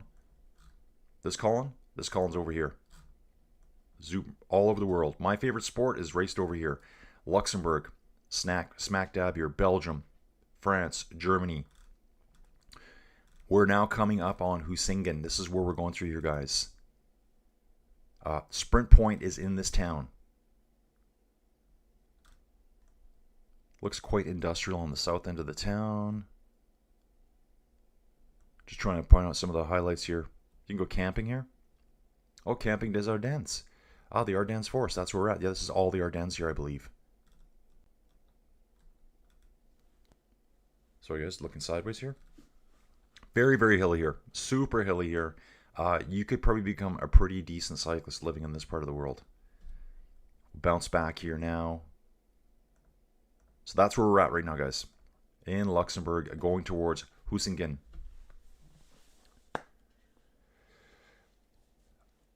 Oh, Sagan. It says he's Slovenian. Really? Okay. Peter Sagan is Slovenian. Okay, guys, I have to look. I gotta look. Sagan. There he is. But here it says he's Slovakian. So there's Slovakia, there's Czech Republic, and they all kind of have similar flags. It's all the red, white, and blue. The Czech Republic one's the easiest to identify. It kind of has like a little bit of a triangle in the corner. But I always get confused with Slovakia and Slovenia. They have the white, blue, and red stripes. Maybe they're rotated, and they have like a little symbol. But here I've got Sagan as Slovakian on Pro Cycling Stats. And place of birth is Zilinia, which is in Slovakia for sure. It's definitely there. Peter Sagan. What's he been racing? Look at him. So, Peter Sagan. So, World Tour Borough-Hansgrohe. Then he went to Total Energies for 2 years, 2023, 2024. Then he was racing for Pierre Baguette Cycling, Continental, June 30th of 2024 when he finally shut her down. Peter Sagan. His best year was 2016. Let's take a look at 2016 for Peter Sagan. In 2016, wow, there's races I don't even know here. The Tour de Saint Louis. Second at Omloop Het Nieuwsblad. 7th at Kern, Brussels Currents. 4th at Strade Bianche. At Tirreno Adriatico, he won the points classification. He won the Ronde van Vlaanderen. He won Ghent-Wevelgem. Second at E3, 12th at Milano San Remo, 11th at Paris-Roubaix. Oh, the Tour of California was still running, dudes. Tour of California was still running. He won stage 1, he won stage 4, second on stage 7 and 8th. Obviously got the points classification there. At the Tour de Suisse, won stages 2 and 3. Second in the points classification there. Tour de France, 1 stage 2, 1 stage 11, 1 stage 16, second on the last stage, first in the points classification. Oh, guys, so cool coming back and seeing this. Way back in 2016, Peter Sagan won GP Quebec City, second in GP Montreal, first at the European Continental Championships road race. The Anaco Tour. I think the Anaco Tour might be something related to the Renewey Tour. I think. Maybe it's changed name and they short. 7 stages, but he won 2 stages there. And then he won the world. Oh yeah, here's just a little add-on to this one, just an addendum. He won the World Championships road race as well that year. So like, beast. Peter Sagan, guys. Let's get back to Slovakia here. Coming to the finish here, guys. 1 rider left in the break. 15-second lead up the road. Oscar Nielsen Julian here. This dude here, Groupama development team rider. 23 years old. Trying to hang on. He is a time trialist. He's got 11.3 Ks to go. Dude, good luck. Good luck with this.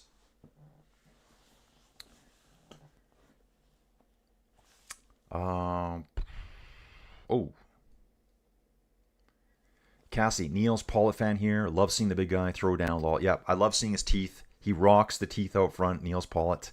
So Niels Pollitt is at the Luxembourg race. If we come back here, have a quick look at Luxembourg.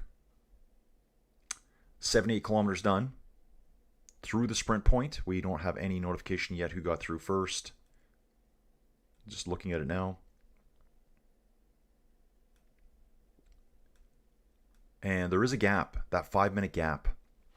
It's saying right now Simon Gugelemli is in first place, GC. Virtual. Thomas Gachenard, second place. These guys have moved up. Dudes, Sylvain Dillier has moved up 84 positions with this 5-minute gap. That's how tight the GC is at the top right now. It's like 20 seconds apart for the top riders. So all these riders in the breakaway will be moving up massive positions if it was to stay like this, which it won't. So great racing going on here too. But back to Slovakia, I want to watch this. Niels Pollitt is at UAE at Luxembourg. Don said, I work with a Slovenian dude. I remember him ask if he knew about Peter Sagan, but he wasn't discipling. Yeah, going on a gravel copper with Sagan would be cool. We would finish at his massage parlor. And dude, it's the way he talks too. He's got that funny sounding voice. And it's not just his accent. He just has a weird kind of nasally voice. Maybe he does that on purpose.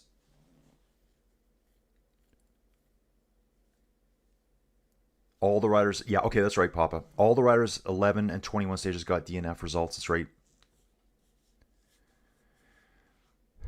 Yeah, Don, easy to confuse. I thought Poggi was Slovakian yesterday when he's Slovenian.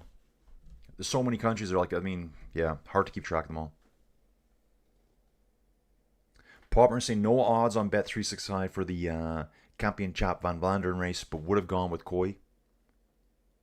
Yep, Sagan definitely Slovakian. Yep, couple of confirmations, definitely Slovak. Yeah, his hometown, Zillinia, is in Slovakia there, so that's how we know for sure. Driving around that Dodge RT Charger, all probably like 500 horses of juiciness, mechanical, roaring power. Nowhere near as fast as modern cars, but they sound better. Less than 8 kilometers to go here, guys. 15-second gap. I'll be relying on Papa here to tell me what's going on. I'll jump back to Luxembourg for a second, and Cassidy was asking about Niels Pollitt. Here he is. Here's the dude himself, Niels Pollitt. He's got a contract right through 2026 for UAE. Finished 69th on day 1, 43rd on day 2. Best result I've seen this year for him. Okay, that's obviously just a stupid statement. But his DNF, because that's not a great result, he just buried himself for Poggi and UAE. When he got on the front, he just stayed there. And then jumped out. I'm like, yeah, he's abandoning. That's what they do at these one-day races. They're like a tool, part of the team to set up for the greater of the team. So yeah, great result for him, even though it's a DNF here at GP Montreal this year. And let's get focused on Slovakia here. 6.7K to go, guys. What time are we at? We're at 6:39 in the morning. I think Flow Bikes is coming on in the next 10 minutes. I believe so. We'll get Luxembourg going on here. That'll give me some time here to rip upstairs when Slovakia is done, to grab myself a coffee, which I'm dying for right now. Get my brain working. Yeah, it says Luxembourg will be live here in 10 minutes. So I think I'm going to get that one rocking already, and it won't yet. I haven't got a live feed yet, but it's coming very quick, guys.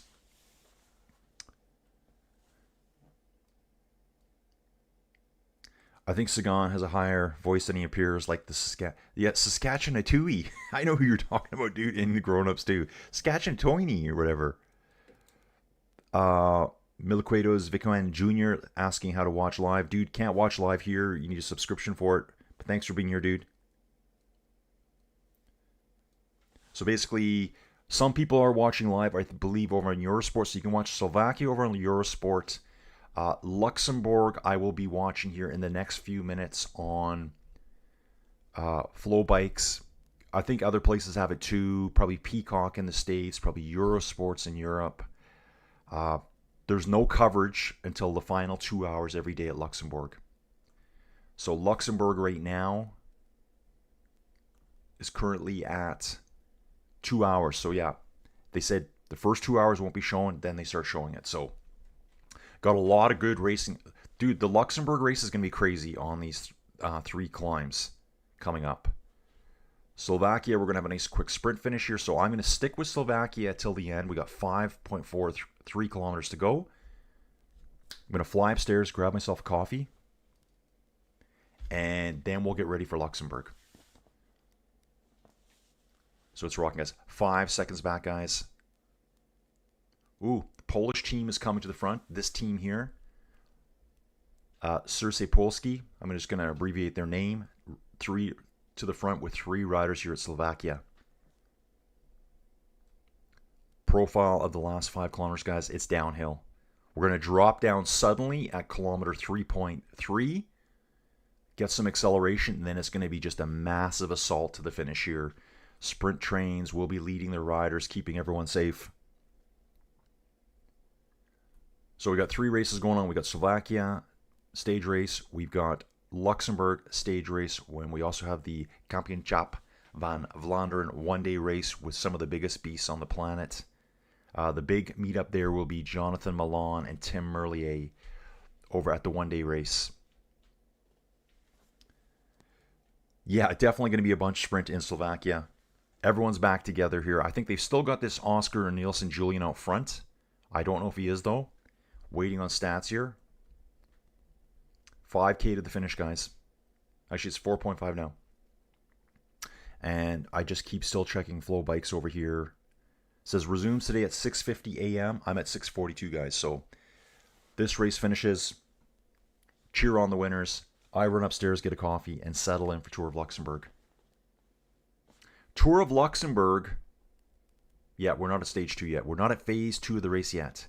Phase 2 will be starting, I think, before the first climb.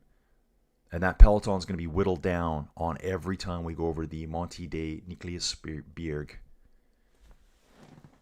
Yeah, it's Nikolausberg.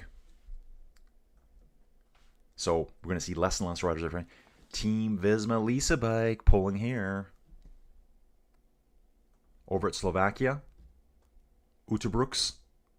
Glog. It's going to go off, guys. It is going to go off. Watch for Lampert and Paul Magnier here at the finish, guys. Those two will be coming in. I'm sure they'll be pulling for Magnier here at the front. Coffee sounds great right now. Dude, I'm telling you, man. I had a rough start today. Outside at, I think, 11:15, wondering what all the noise was outside. Coyotes coming around the property. And Joey out there screaming at them with her flashlight. And then it happened again at just after 1. Pop Maria saying, looks like wide roads to the finish. Man, you should get this with his strong lead out. Yeah. Okay, right here.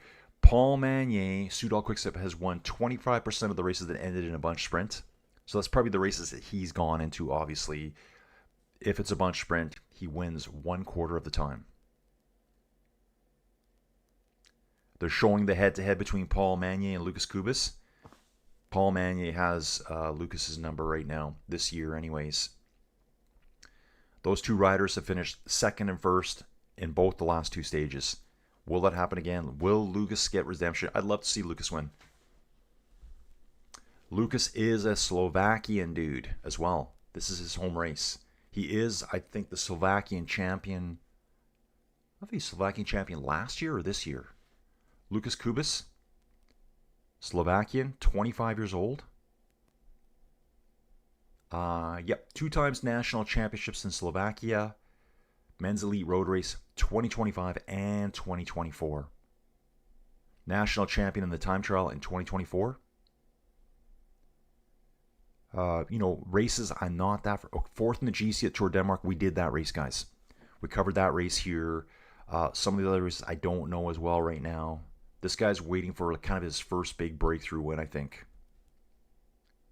And it'd be really cool to see him win today over Paul Magnier. Milan Menton, another fast dude for Lotto here. This guy's fast. Milan Menton. In position 2, it's saying. It's going to be, obviously, guys, it's going to be a huge sprint here between Lucas Kubis and Paul Magnier. So we're just going to hang out till the end here. Coffee, Tour of Luxembourg coming up, guys. It's Friday. What's everyone doing on a Friday? What's going on this weekend for everyone? Fall is hitting hard here. Although tomorrow it's supposed to be 29 degrees Celsius here at home. Yeah, exactly, Papa. I'd love to... Guys, this is how I look at it. Paul's already had some good wins. He's already won 2 stages. Let's give one to Lucas. Let's make it exciting. Obviously, Paul's not going to let that happen if he can. But Lucas, that team will be so focused. Remember, this is Soudal Quickstep World Tour team against Lucas Kubis over on Unibet Tita Maracas Pro Series team. So there is a big difference between these two teams. Talking about Milan Menton again. Oh, out of 137 results since 2015, Menton has finished 39 times in the top 10. Got an attack by Nicholas Behrens here for Team Visma. He's going off the front, going for a long-range attack here, guys, around 500 meters out from the finish. Sure, the sprint trains are dragging him back right now. So the guys, this is why I'm just going to have to wait for the data to come through and just say, winner! And then we'll piece it all together as to what happened here. 200 meters to go. Dawn's taking family to a Renaissance fair on Sunday. Oh, the Knights of Old. Dries van Gestel is doing the lead-out for Paul Magnier. I think he did it yesterday too, so that must be his final lead-out, dude. Attacks will be launched right now, guys. Magnier is probably absolutely lighting it up. Come on, Lucas. I kind of got my fingers... I've got the fingers crossed for Lucas right now, guys. Oh, yeah. Okay, so Magnier just has a better train, guys. That's where Unibet's always going to suffer against a team like Soudal Quickstep. This is what they're good at. Magnier wins. 14 career pro wins. Does Lucas get second, or is it Menton? Yeah. Guys, if you're ever going to think about a lead-out train, it's Soudal Quickstep. This is what they're good at. This is what they're really good at. One-day races, things like this. Trains at the end. Soudal is very good at this. Colin's taking off to the beach for the family after he gets off the bike.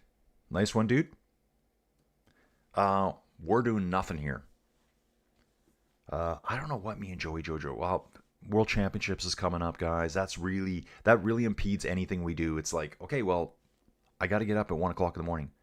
Oh, Lucas got second again. He's going to be the eternal second place dude. Lucas Kubis gets second place. I think Lucas is very, very fast. Imagine him with the lead out from Soudal Quickstep. Last riders to reach 14 professional wins. Paul Magnier today. Isaac Del Toro 9 days ago. Dorian Godin did. Juan Ayuso also back in May. That would have been at the Giro. Preliminary results. Okay, guys. Paul Magnier, first place. Lucas Kubis, Matthew Walsh for this continental team here, Groupama. Milan Menton. This dude's always in the top 10 for Lotto. Thielen Finkstier for Adria Mobile. Conti team. Elliot Boulet, Conti team. Marcin Budzinski Conti team. Wow. Continental teams did really well here. Did really well. ATT Investments Conti team again. Let's look at Adam Bittman here. Czech Republic rider. Continental team. Really impressive with the Continental teams there today, guys. So yeah, Paul Mannion wins there, guys. What I'm going to do, guys, is just bounce back here. What's going on at Kampioenschap van Vlaanderen? Okay, 6 riders still out front. Jonathan Milan, Tim Merlier are back in the peloton. 2 minutes and 36-second back. Oh yeah, don't forget Olav Koy's here as well. I just saw his name here. He is here. Yeah, they just mentioned Slovakia's been finished. We're going to go back to Luxembourg here, get a quick refresh as to what's going on. Climbing the second climb of the day, it's Monte de Munshausen, 3.4 kilometers at 3.8%. 7 riders in the group. Yeah, someone joined the group, I think. With about a 5-minute gap. They're not really sure. They're just guesstimating 5-minute gap. Yeah, Magnier won. So Colin's going to the beach. Don's going to the Renaissance Fair. Colin's staying in the 10x10 cube of cycling something or other today. I can't think straight. Cassidy, over 90 degrees here today in the southeast USA. That's right. Getting ready now to go to Chattanooga and to the zoo. They're cycling the pay pass there. Oh, then we are cycling the pay pass there, carrying my Bianche Neroni. Cassidy, have a great day doing that. Dough and Peaches second again. What does Dough and Peaches mean? Morning, you're all from Jay Taylor. I think you're talking about Lucas Kubis. Dough and Peaches. Why don't I understand that? Yeah, for me, guys, it's going to be just this today. Joey will be off to work. I'll do a bike ride. I'll get prepped up for World Championships. And even Saturday night with World Championships starting Sunday morning at 2 o'clock in the morning. Saturday night is we're not doing nothing tonight. I'm getting ready for World Championships. Yep, 10x10 cube of cycling destruction. Got to ride today, dudes. I didn't ride yesterday. So I have to ride something today on there. Jay Taylor's asking if anyone has used this service to ship a bicycle across country. In the U.S. is what he's talking about.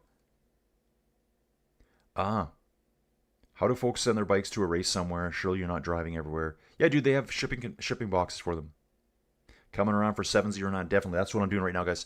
Yeah, dude, you can get just a box, which is dangerous. You can get these hard shell cases.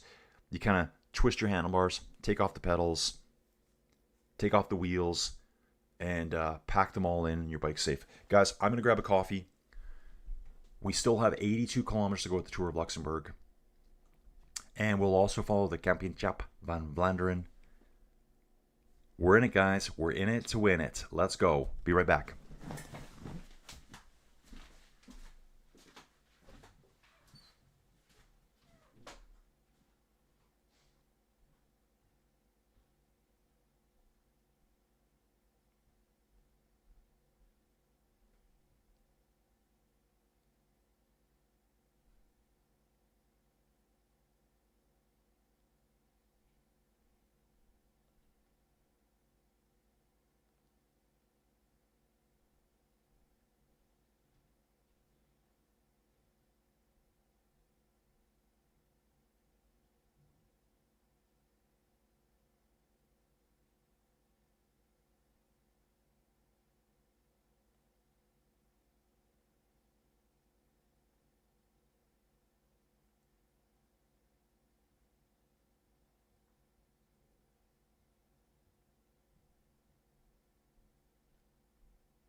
And we're back, dudes. We are back.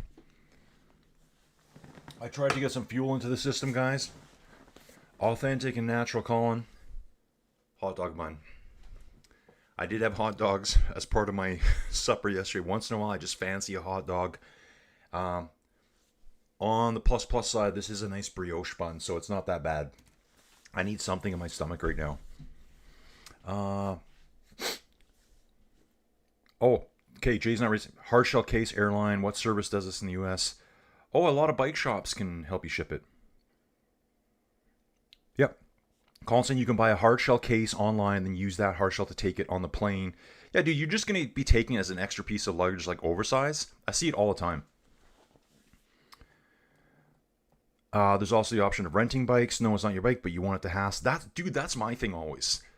It's like, I really don't want to take, like, if I was to want to go ride in Mexico, guys, I'm going on October 30th to Cabo. We have a place rented, but Joey Jojo does this a lot. She changes her mind at the last second.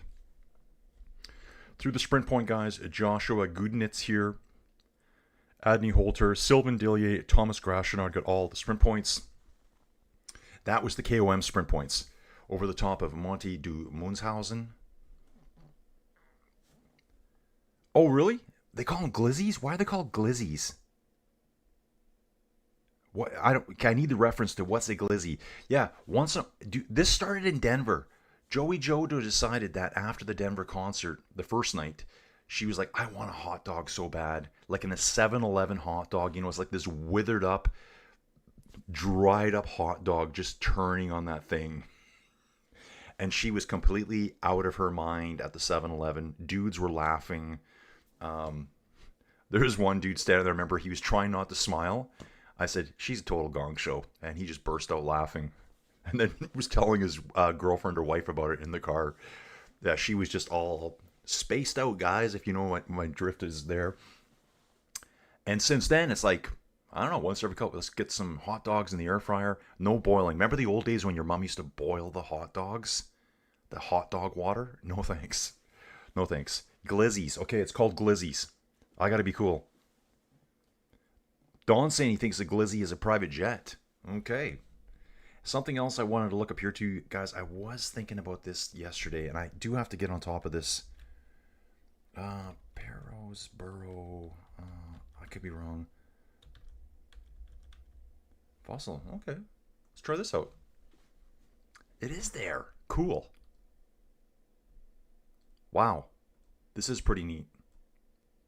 Guys, I'm going to have to take a look at this here. I'm just doing some stuff on the side here. I'm going to check this out. What is so cool about this place? I need to learn more about this, the fossil beds here. Who was it yesterday? Was it Sheila? Was it Sheila? Maybe it was Sheila. We were talking about the fossil beds in Nova Scotia. And I'm just looking for... I need a wiki on it. That's what I need. I need wiki. I need something really quick just to get up to speed here. Fossil wiki. How about that? No, not a quizzy. Wiki. Not a quickie either. Come on. W? No, that's Q. W? Yeah, there we go. Parsboro Formation. Wikipedia. Oh, we don't get a lot of stuff here, do we? Oh, it's the Westphalian Formation. Interesting. It's Carboniferous, guys. Carboniferous. I'm going to have to do some more research on that for you guys here right away. Guys, I'm still looking for my geology textbooks at home. By still looking, I mean I've looked and I don't know where to look anymore. 25 kilometers to the intermediate sprint at Vianden, guys. I think phase 2 of the race will be kicking off in this next downhill section here between kilometers 95. Well, you know what? I'm only saying that because there'll be a little bit of a race for that sprint point. At that sprint point, we have 3, 2, and 1 time bonifications available. So I thought maybe people might want to go early there. There is a 5-minute gap still. So they're not going to pull back 5 minutes here in the next 20 kilometers, I don't believe. Yeah, that's not going to happen. They're going to be working hard on these climbs, hoping these guys blow up ahead of them to pull them back. But these dudes up front know they're going to have to start going hard on these climbs. We're going to see huge attrition on those climbs every time. I'm still waiting for my Flow Bike speed link here. Here we go. Got it. Thank you, Flow Bikes. You're on time. Glizzies. I'm going to glizz it out today, guys.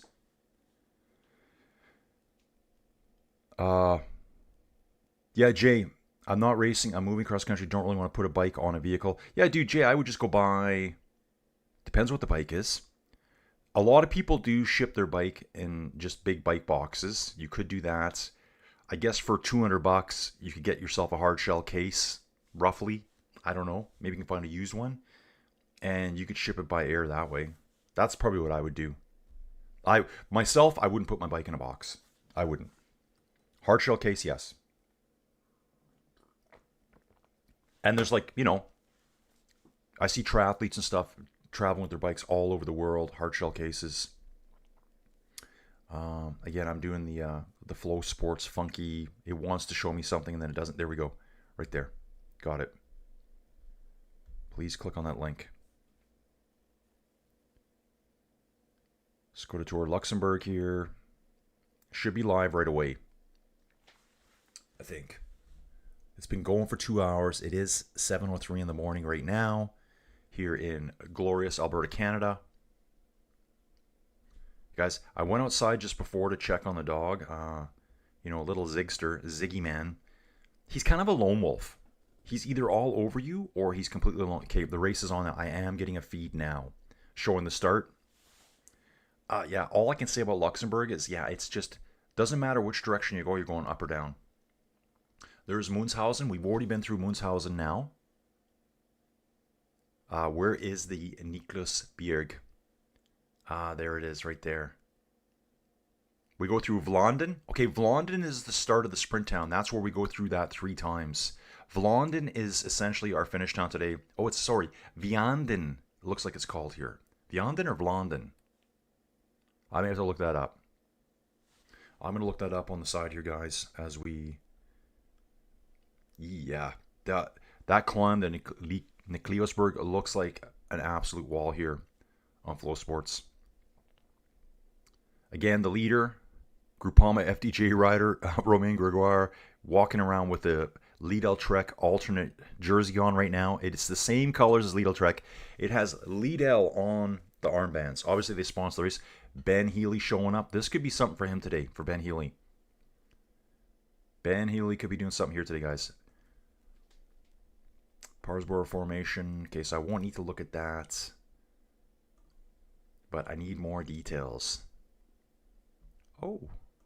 We're going to look at the CBC today, guys. We're going to probably look at that. See what kind of fossils they get there. And I also said, too, I was going to look up, I think it's Vianden. Is that what it is? Let's see if I can spell this out quickly for you guys here. Yeah, it is Vianden. It's not Vlaanden. We've also got Vianden Castle. So where is Vianden itself? There's the Chateau Vianden. And I think that's our climb right there. Pretty sure that's the climb right there. What I can do here is try this as well, guys. Sorry, guys. I'm just thinking to myself here. That's whenever I go a little bit quiet, you'll know what I'm doing. London. I'll try that. No, totally wrong. Caps locks is on. Come on. Okay, today I'm putting an order in for a keyboard that glows when you touch the keys because this is insane. We got the Mertert Vianden. So let's look this baby up. This is going to be good right here. Wow, is it really that steep? Yeah. The very beginning of the Vianden climb is very, very steep, guys. Average gradient here is showing 8.3%. If that is the exact climb there, I'm hoping that is it. Guys, sometimes, you know, these little towns, especially in Europe here, there'll be 6, 7 different roads leaving the town. But I believe this is it here. I think. The Mertert Vianden, 1.8 kilometers long at 8.3%. I'm looking off screen here. You guys can't see this. They're saying it's 2.8 at 9.3, so it might be a different climb. I may have to look at the race course profile here in the map mode over... Yeah, I'm going to do that over here. Nope, over here. Go to the race center. I'm going to check the map out, guys, over here somehow. Where is my map? Stages, stage map. Stages map? This is going to show it all. Okay, there's Vianden there. I can't zoom in on that map. That's not going to work for me. Oh, yes, I can. So we're on stage 3. Very hard to get details here on this climb. See if I can get this figured out, guys. I'm just trying to reference the map here to the climb. Yeah, I can't even see it anymore. So that's not going to help me. We'll close that down. I need more of an interactive map here. Okay, I'll come back to that, guys. I'm going to come back. Get back to the race here. Luxembourg right now, guys. 42.6 km/h is our average speed. We are on basically a false flatty section here, traveling downhill all the way. 7 riders in the break. 5-minute gap. EF Education now on camera, pulling at the front here. We've got Ben Healy and Richard Carapaz here. Vincenzo Albanese, he's good in the hills. 28-year-old rider. Casper Askren, time trial rider, strong on the flats. Probably will be doing a lot of work here for EF. Yeah, and right now on screen, there's probably 5 or 6 EF riders pulling the peloton along here on screen right now.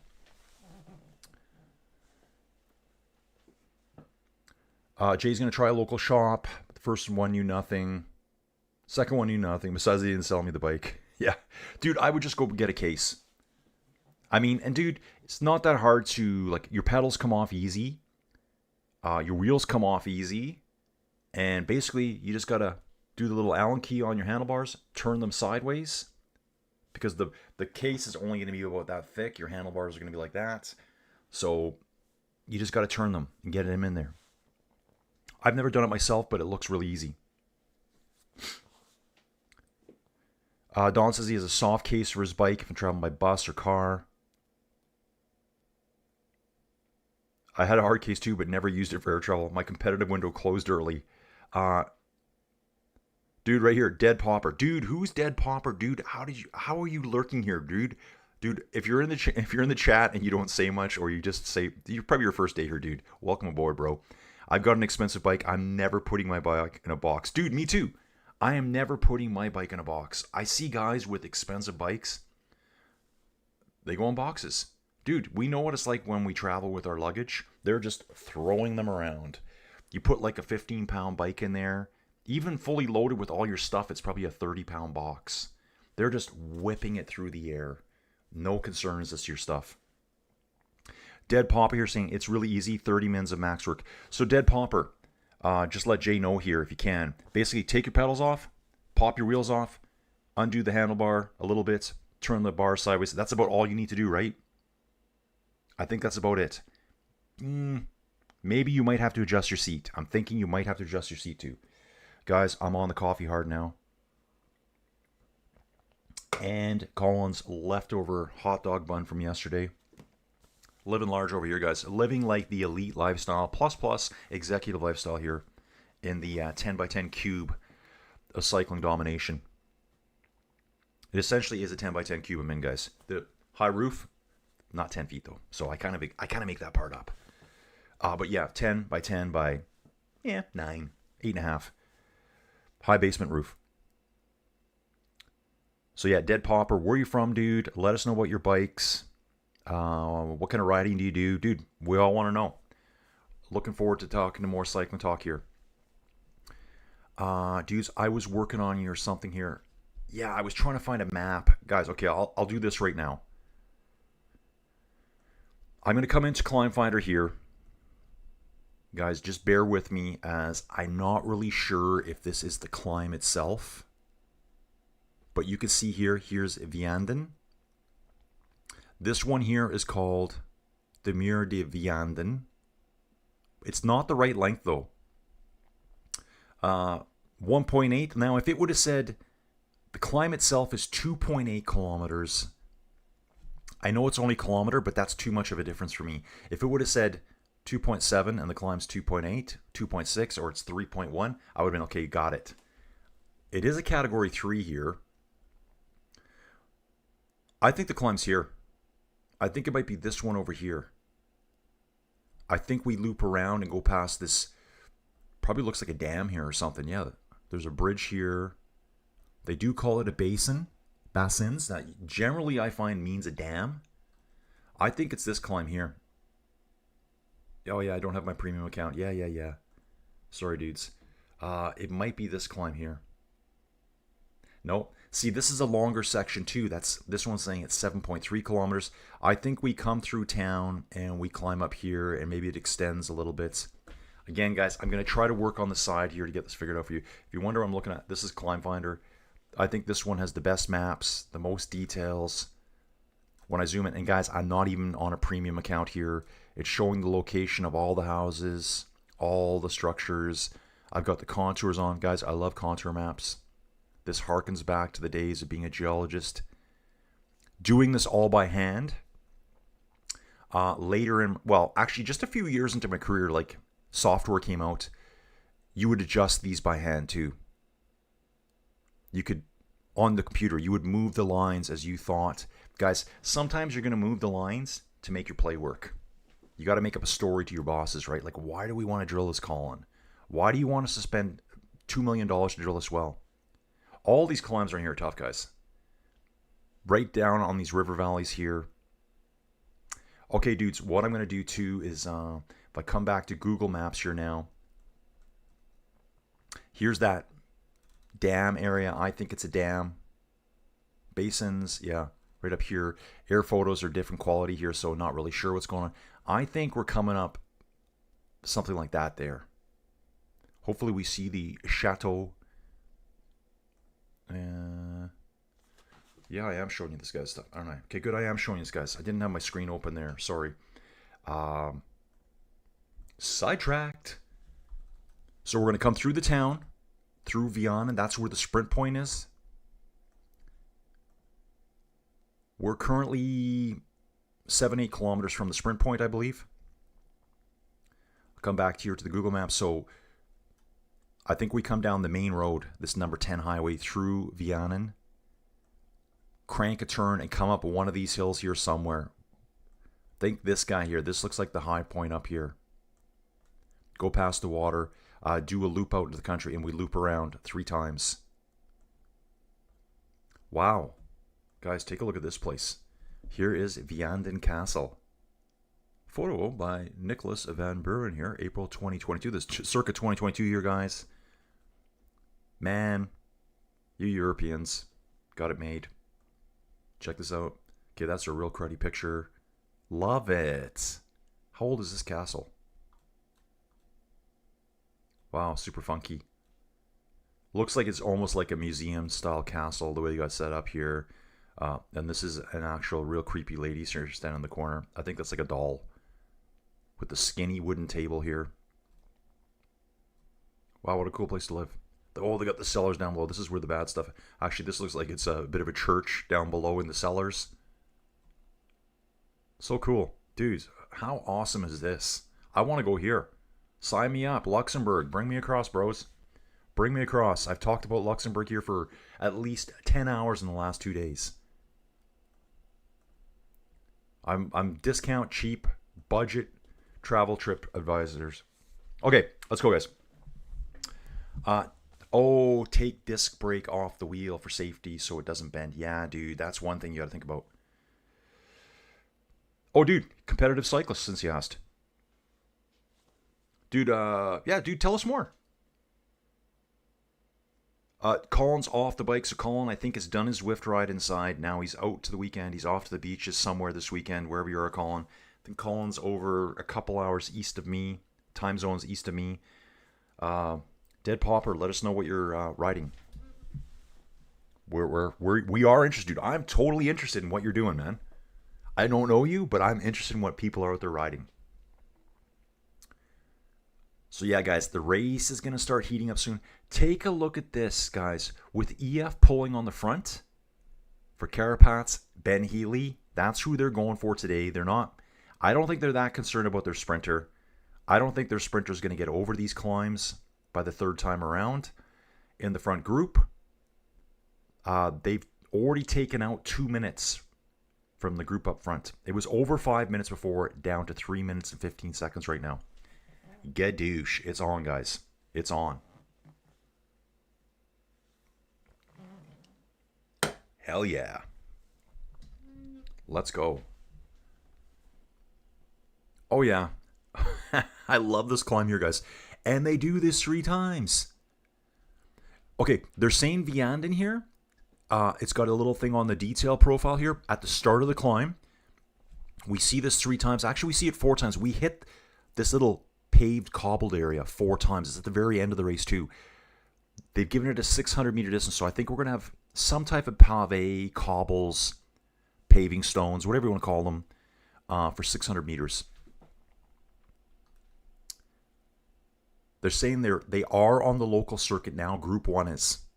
So Group 1 has entered the local circuit. Now they will commence. So they're coming up on Vianden still. But take a look at the beginning here. At kilometer 18, 118, 4% gradients. Then it's up to 9%, 14, 12, and 12. Going to be huge attacks right through here, guys, every time around. And we're going to see riders drifting out of the back every time. Some riders trying to get back on over the top every time. We're under 5 kilometers to the base of the Monte de Niklausberg. Dead Popper. So I'm a road cyclist who's combining university. Awesome, dude. Studying for lawyer with cycling. Dude, awesome. Trying to make a pro. Seriously, dude. Really. Next month, I'm leaving for 3 months of living in Spain to prepare for next season. Dude, seriously. Dude, what team do you ride for? Are you riding Conti? Dude, I thought about becoming a lawyer way back when. Dude, I've wasted so much time of my life trying to figure out what I'm going to do now that my first career ended. I could have been back to school. And yeah, I could have done my undergrad again and went to law school. Although I probably could have just applied for law school and I'd be a lawyer right now. That irritates me to death. I've made so many different moves. Okay, I'm gonna do this. I'm gonna try this. No, that didn't work. Let's try that now.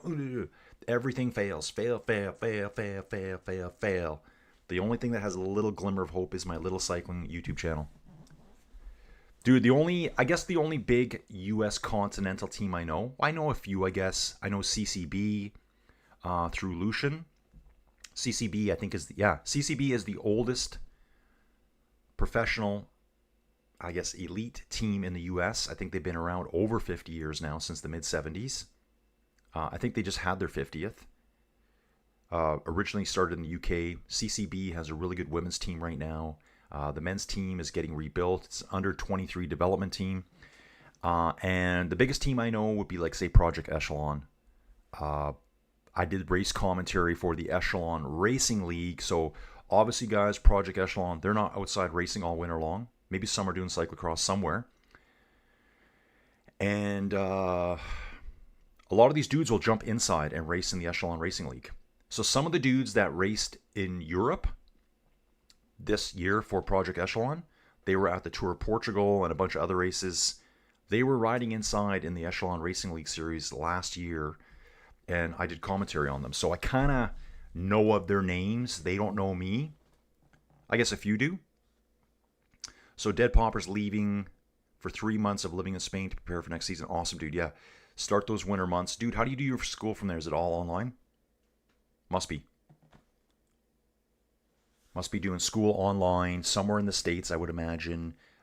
Train your guts out in Spain. So you got, like, next month being October, November, January. Yeah, okay. That makes sense. Dude, I love this plan. I'm on board. I'm fully behind you, bro.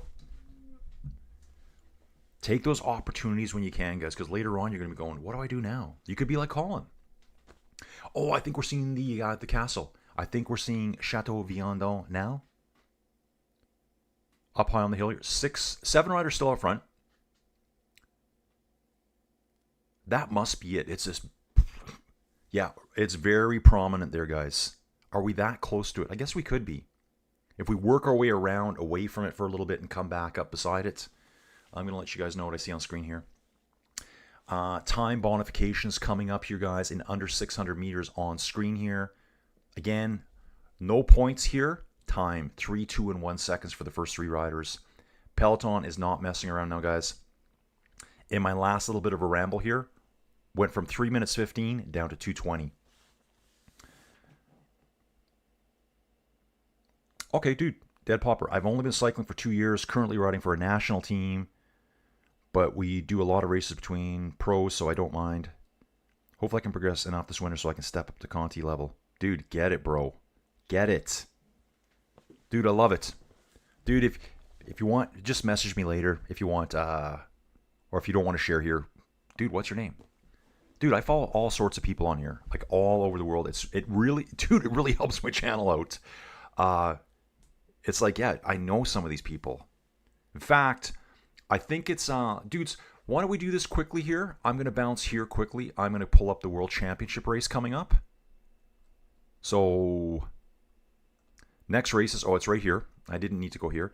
The Men's Elite World Championship Individual Time Trial, guys, is this Sunday morning, 2 a.m. in the morning for me. I will be covering it. If you look at the start list here, check out this bro, Laurent Gervais. Let's take a look at this dude right here. Okay? Nice smile on this dude. He's from Canada. Yeah. Nice smile, bro. A little bit shorter than me. I just saw Diddy. Diddy was out on course, guys. Diddy the Devil was out on course at the Tour of Luxembourg. Diddy does not just appear at the Tour de France. This dude here rides for Project Echelon. This is the team I'm talking about, dudes. So they're continental level. Really good team. And he's riding for Canada at the World Championships. I think he's doing both the men's elite. Yep, I do know this. I did read it yesterday. He's doing the individual time trial, the mixed relay, which is probably my favorite event, and then the road race. Guys, my next week is going to probably drive me to the edge of existence. I think these days are going to be brutal. Especially the road races. They're very long. Very, very long. Like, I always see, I see the road races being like 6 hours plus. It's a lot of time to be talking. So yeah, Laurent Gervais here, rides for Project Echelon, raced in Portugal last year. This year, I should say. This is a race I'm going to cover somehow next year. I'm going to learn Portuguese if I have to cover the race. They're on the first climb, guys. Crash. Got a crash on a corner here, guys. Nothing major. There is a paved section. There is a cobble section. Definitely a cobble section. Sidewalks are cobble too. Just a big compression, a slowdown on a corner. Guys are walking their bikes. Some dudes are having to walk their bikes here. Yeah, chains are off. No one hit the ground, though. No one hit the ground. They might have stumbled over. Okay, here it is again. Here it is again on that corner. Comes off the riverside. Yeah, just a huge compression of riders. Yeah, I don't think anyone even hit the ground. One rider, yeah, no, they didn't hit the ground. Ooh, tough climb here. Guys are already off the back, guys, here. If you're watching this, this is good. Tiny little streets, riding up the cobbles. Apparently the cobble length is 600 meters. Yeah, so this dude here, again, Laurent Gervais, raced in Portugal last year, raced in Canada at the Tour de Beauce, did the Tour of Norway. That's a big race for Project Echelon right there. That's a Pro Series race right there. Redlands Bicycle Classic, that's national level. Dude, that's probably something you're more familiar with. I think the national, you're probably riding national races, mixing with other teams, Conti teams. Portugal early in the year. Like, this guy's living it. Oh, Valencia. He did that race too. Didn't finish it, but he was there. Ooh, the roads are super narrow at the top, guys. Super narrow. By road, I mean, I wouldn't drive a truck down this thing. We've lost Joshua Gudnitz here at the top of the climb. This looks very difficult, this climb, guys. Very difficult here. 5 riders left in the group. Gachenard. This dude. This guy here could hang up there for quite a while. Has raced the Tour de France earlier this year. Been in lots of breakaways. You can see here he went on a 104K break on the Hautacom day. Stage 4 went in a 143K break. So this is right up his alley, this kind of racing. Get in the break and go. No hiding back there. Victor Papon and Joshua Gudnitz for Team Colaquick dropped from the break. We're down to 5. Dawn, Colin, are you going to have that interview with Nicholas Dukowski? Dude, I'd love to. Dude, there's so many things I need to do with this channel. It's a lot. Like, okay, Dead Popper, thanks for being here. I have to go now. I joined the Discord. I will contact you anytime later today. Yeah, dude, Dead Popper, seriously, dude, I sincerely mean it. Reach out to me. You can reach out to me through Discord. Try the. I'm not sure if you joined the Inside Cycling World one. You must have. You can reach out to me through Facebook at Inside Cycling World. I will get back to you, dude. Share some information and we can learn about your plans and your dreams. Let's talk about it. Yeah, those are some nice races he's doing. Yeah, dude, totally. That Portugal race, dude, that race should be... Let's pump that up to World Tour. Let's pump that to World Tour. Vuelta? I'm a little bit worried about next year. Dude, you should be talking to Project Echelon, bro. Talk to Project Echelon. Find out how you can hook up with those guys. They're a deadly serious team.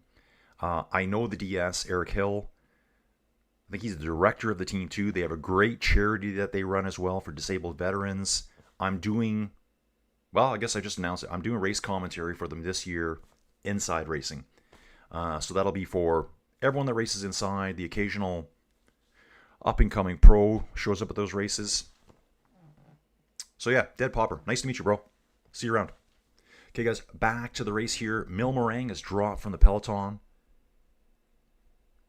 He was wearing the leader's jersey in the King of the Mountains classification. 3 riders left, guys. It's just falling apart. We still have Gachenard there. This is the guy I'm thinking. Gachenard. He'll probably hang there the longest. We have Guglielmi. That's a hard name. Guglielmi.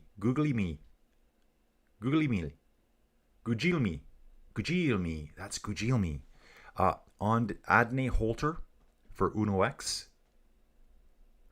Okay, so Adne Holter has raced a lot of the one-day autumnal races here. GP Industria, Isaac Del Toro won that. Giro del Toscana, I think Isaac Del Toro won that. The Coppa Sabatini, I think Isaac Del Toro won that. Marco Pantani, Isaac Del Toro did not win that. And I think he also won Trofeo Mattioti. He did. Isaac Del Toro just on an absolute like barn burner end of the season run here. So this dude's been doing all those hard one-day races. Oh, guys, this would be a great place to spectate. If you guys can see this on video somewhere, just watch it. This climb is brutal. Brutal. Guys just falling out the back, bobbing up and down, swerving back and forth. This Uno X rider here, having to kind of zigzag his way up the road. Really, really steep. I think that was Henrik Peterson. 50K to the finish, guys. We're just getting up the climb for the first time. And it's tough all the way. With that cobble run-in, the road condition when you're climbing is so narrow. The trees are all grown in. The road conditions look damp all the time up there. Awesome. Gachenard leading now, guys. 4 riders back together here. One of the riders that got dropped came back. 135 back to the peloton now here. I'm looking for a Carapaz attack today, guys. Richard Carapaz, you know, had a tough season. Didn't ride Tour de France due to his stomach illness, whatever that was. Didn't ride La Vuelta due to his stomach illness, whatever that was. Several weeks to recover afterwards. Doing the autumnal races. No big results yet. Why don't we look at Carapaz right now? So Carapaz, you can see here, he did the Giro. Was supposed to do the Tour de France. Backed out.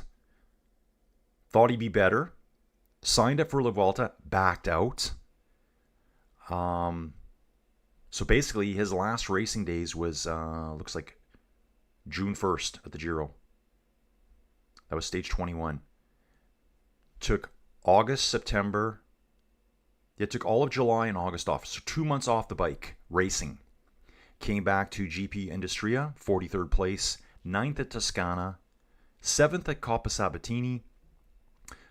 14th at Marco Pantani's race, the Memorial. 27th at Trofeo Mattioti. So this could be a stage for him. I'm going to put some non-monies on Carapaz or Ben Healy. 1-2 combo here for EF today. Sprinters, beware. Sprinters, beware. Remember, guys, we'll also have time bonifications at the end, too. And if you look at the detail, the profile across the top here of the screen, you can see we go through the cobbles 4 times. We've already seen one big slowdown there, so that one corner, you need to be out ahead of everyone or else you get jammed way out the back. And then you're going to be fighting your way back on. Woo! So yeah, the Vianden Castle. Awesome. I'm going to zoom out a bit here and try to see if I can find out now where they are exactly.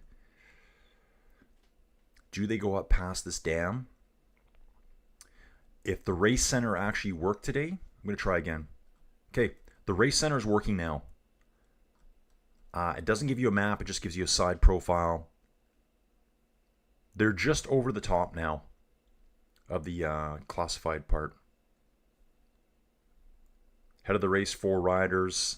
We've got them all here showing up. I'd love to see more of a map here as actual dot locations. They could do that very easy. And you guys are back over here looking at that. Okay, gotcha. I'm going to continue to try to hunt this down for you guys here. Stages. How about all stages? Can I look at a map better here? 5 stages. We're on stage 3. So we're going to go to stage 3 details here. I'd like to identify that map. Or sorry, there's the stage map there. Okay, gotcha. And Mertert into Vianden. Yeah, it just doesn't give me enough detail, guys. I'm sorry. I'm trying here to look at it closer, but the Vianden Chateau. Yeah, they do go past that basin. They go past it for sure. The Monte de Niklausberg is right beside that water at the top. So, guys, what I want to show you here now is we're going to come back here.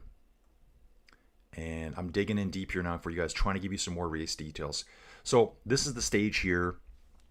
Here's Vianden, the Vianden Chateau. If you look closely at the map, and I'm trying to see if I can zoom in any more. No, that's it. That's max zoom in now. They've entered the circuit here. They're doing a clockwise around. They cross the river. A little bit of a curly Q in the road here. They come past Vianden Chateau, the castle there. Peloton looks smashed apart at the front here, guys. Or this could be dudes out the back. I'm not sure yet. Looks like it's a 1 minute 45 second gap from the front to Romain Gregor's group. I'll jump back there. A bit in the road. You can see a couple squiggles here. They come up beside. There's a little bit of blue here. Just remember that little bit of blue. We're going to come back here. Yes.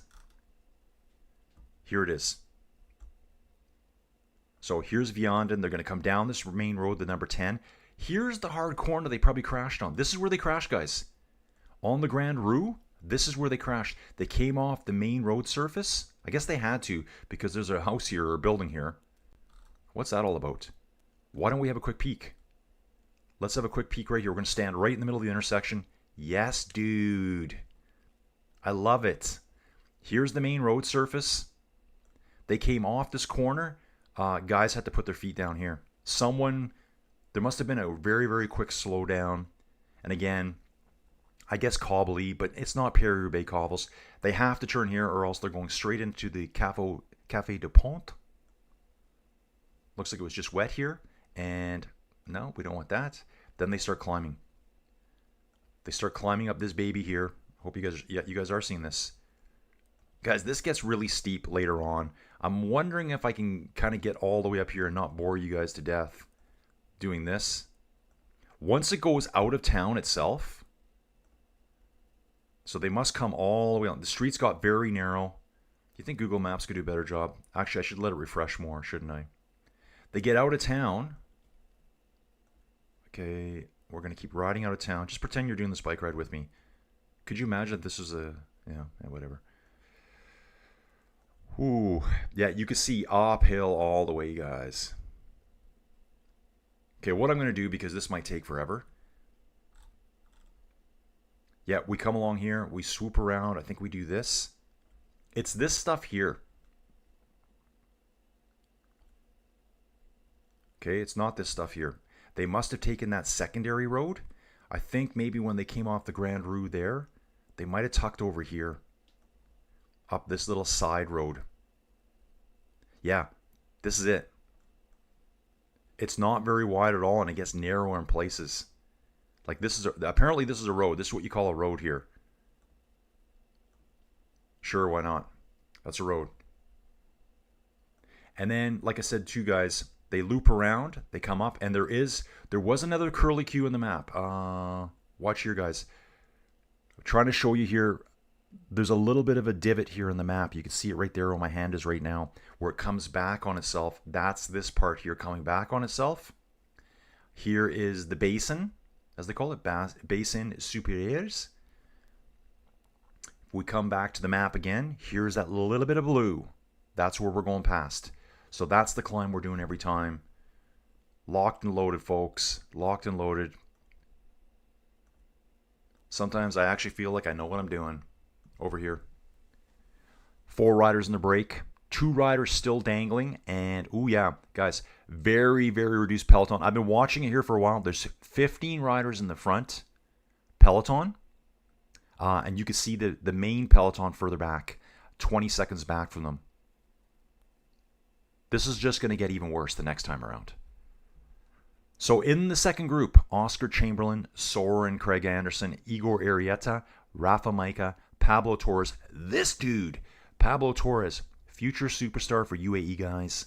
Just imagine you're 19 years old and you sign a 6-year contract with UAE. Dude, sign me up. I'm ordering my Lambo. Let's go. If I'm signing a 6-year contract with them, I'm ordering a Lambo.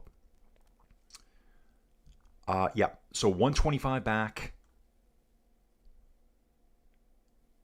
Dudes at the front are looking back. They're wondering if anyone's coming. Uno X Rider is just really... Oh, no, it's not. It's Soren Craig Anderson. Soren Craig Anderson, red. He's a slightly different jersey. Looked like it had more yellow on it at first. He's lecturing them all like, come on, dudes. What are you doing? I bet you... Could you imagine you're a Conti level rider? Soren Craig Anderson's yelling at you. Like, get your butts working. You guys better all work. Are there any Conti riders in this group? There might be. I think it's mostly World Tour. Oscar Chamberlain, decathlon, so he's World Tour. So World Tour. Tim Donenworth, I think he's World Tour. Groupama FDJ. Tom Donenworth. A couple of riders not identified here. There is Pro Series team there. They're pros. Wagner Basin Pro. So there's 4 more riders not identified. I'd love to see some Conti riders up here just getting shell-shocked by their World Tour pros. I actually heard something yesterday. They said, like, yeah, when you're a lower-level rider up here, like, the World Tour riders don't give you any grace. Like, there's no grace period. It's like, you're working hard now, boy. Let's go. That's right. Carapaz had gastrointestinal infection while training at his home in Ecuador, which messed up conditioning training. Yeah, totally. Hopefully he's back on today. Big descent here now, guys. Great road surfaces that they're on now. The 4 up front. Now it flashes back to our 15 in group number 2. Guys, that one climb makes the race for me. That one climb. It looks brutal.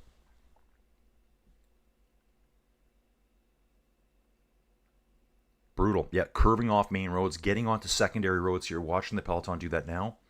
I'm going to try to figure out where they are. As you guys watch that. So they're past the basin dam area. They loop around. They're cutting across somehow here. I'll figure that all out. Okay, I'm going to close that. Bone fragments. Let's see this here, guys. Oh. Guys, I'm just reading some stuff about fossils and whatnot here.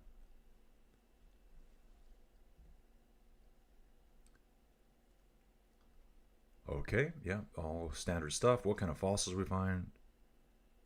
Oh, yeah, I don't like that. Oh, this was Triassic. Guys, on a side note, just on Colin's side note rambles here, we're going to go talk about the... I just found this quick article online here. I think it was Sheila, maybe it was someone different yesterday mentioning this. The Parsborough Cliffs in Nova Scotia. Creatures buried in Parsborough Cliffs leave hints one of the Earth's worst mass extinctions. Now, yesterday, guys, I talked about the KT boundary. That's the Cretaceous Tertiary boundary. Tertiary is also known as the Paleogene. We talked about the Maastrichtian time period at the very, very end of the Cretaceous. This is a different mass extinction. So the Bay of Fundy, guys, Bay of Fundy has the highest tides in the world. That's Newfoundland, Nova Scotia area there. Is it? Yeah, somewhere in there. I don't know exactly where it is, but we can look that up. And what are they saying here? The fossils belong to an ancient ancestors of a living fossil called Sphenodon, found in New Zealand. So ancient ancestors, they remain relatively unchanged. I think it was said yesterday that these were like the first reptiles, first critters with backbones, something like that. Yep.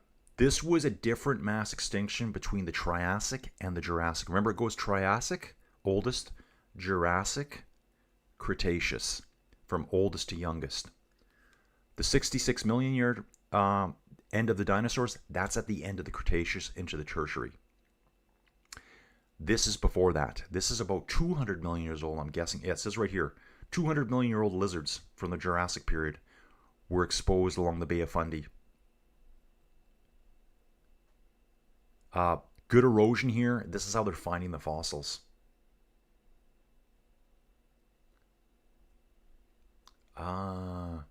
What caused the Jurassic extinction? I don't think I knew this at the time. It's believed that the supercontinent Pangaea started to move apart. As it did, it gave way to the Atlantic Ocean as the Mid-Atlantic Ridge opened up. We've talked about that before, guys, the MOR. Also, North America and South America started to pull away from Africa and Europe. All that movement caused a huge amount of magma or molten rock to come to the surface. Yes, dudes. The magma released huge amounts of gas into the atmosphere, causing rapid global warming. Huh, interesting. Other things do it too. That was likely to trigger this mass extinction. They don't really show... So they used to like just little chunks of fossils. Guys, just a quickie there. I just wanted to show that to you. So that's fascinating. That's something I'm definitely going to learn more about. Back to the race. Yeah, dude, Papa. There's parts here. This road's perfect in places. Very, very fresh. Up that climb, though, it looks like something that was built 500 years ago to me. Like, I guess the locals, if you're from Europe and you're used to living like that on those roads, it's just normal to you. But to me, I'd be like, can I go down here? Is there a place I can turn around? Can I get out? So we are at the Tour of Luxembourg, guys. I should take a little look back here at the championship race. Van Vlaanderen. Kampioenschap van Vlaanderen. Okay. Ooh, look at this. Here's a good stat over at the Van Vlaanderen race. We still have 4 riders in front. 2:41 second gap back to the peloton. They're coming quick, guys. They still have 53 Ks to go. Like this stat here. Number of professional victories at age 23 years and whatever. These must be all riders at this race. That's what it looks like to me. Wow. Tim Merlier, late starter, late bloomer. He only had 1 race win. Jordy Moose 5. Dylan Groenewegen 16. Jonathan Milan 16. Elia Viviani 18. Olav Koy 46. Wow, I didn't know it took that long for Merlier to get winning. Pascal Ackerman's been dropped. Riders that have abandoned: Riley Pickrell for Israel Premertech, Milan Frenton for Cofidis. Epis here, Italian rider for Arkea B&B. So that's what's going on at that race, guys. Back to Luxembourg here. The front group, 4 riders up front. They will be descending downhill very, very soon. On that really nice road, they take an abrupt right-hand corner, hit the pavement, hit the cobbles, hit the ramps right away. Ian says, loves the cycling, music, geography, and geology. Northwest Scotland is a haven for geologists. Dude, totally. Totally. Ian, I have so many good geology books. I just haven't seen them in years. I have this one room in my house. It's like the 10 by 10 cube of just garbage dump, is what I call it. Swoosh is saying, you'd think Oscar Chamberlain would be a better mountain climber growing up in the Austrian Alps. Dude, we'll have to take a look at him. Here's here. Oscar Chamberlain. I did not know that he grew up in the Austrian Alps. He is from Australia, Canberra, from the, what do they call it? The COB? COG, they call it something like that there. Canberra has this weird name. It's like the government hub where all the people that steal your money work and live. All those government workers. Decathlon AG2R Le Mondial. So he was development team. Nope.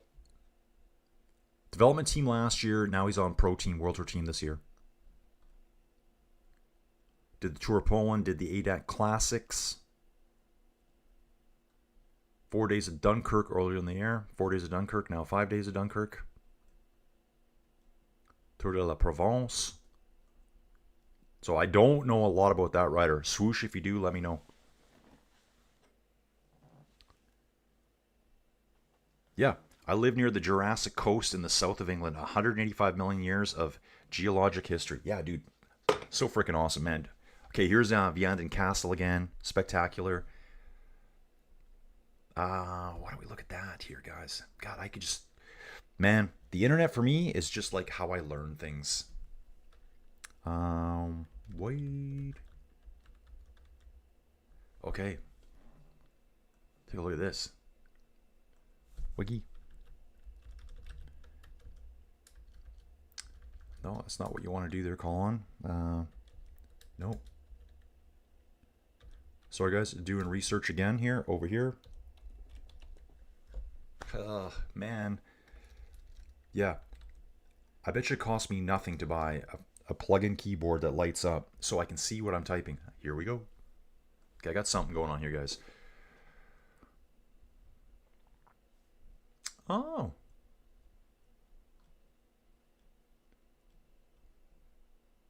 Just learning about discovering fossils on the south coast of England here and the White Cliffs of Dover. Discovering fossils. What would be in the White Cliffs of Dover? Yeah, dude, I bet you, if you go to Dover here, or the White Cliffs of Dover, I would just walk the beaches down below. Stuff's going to be falling out all the time.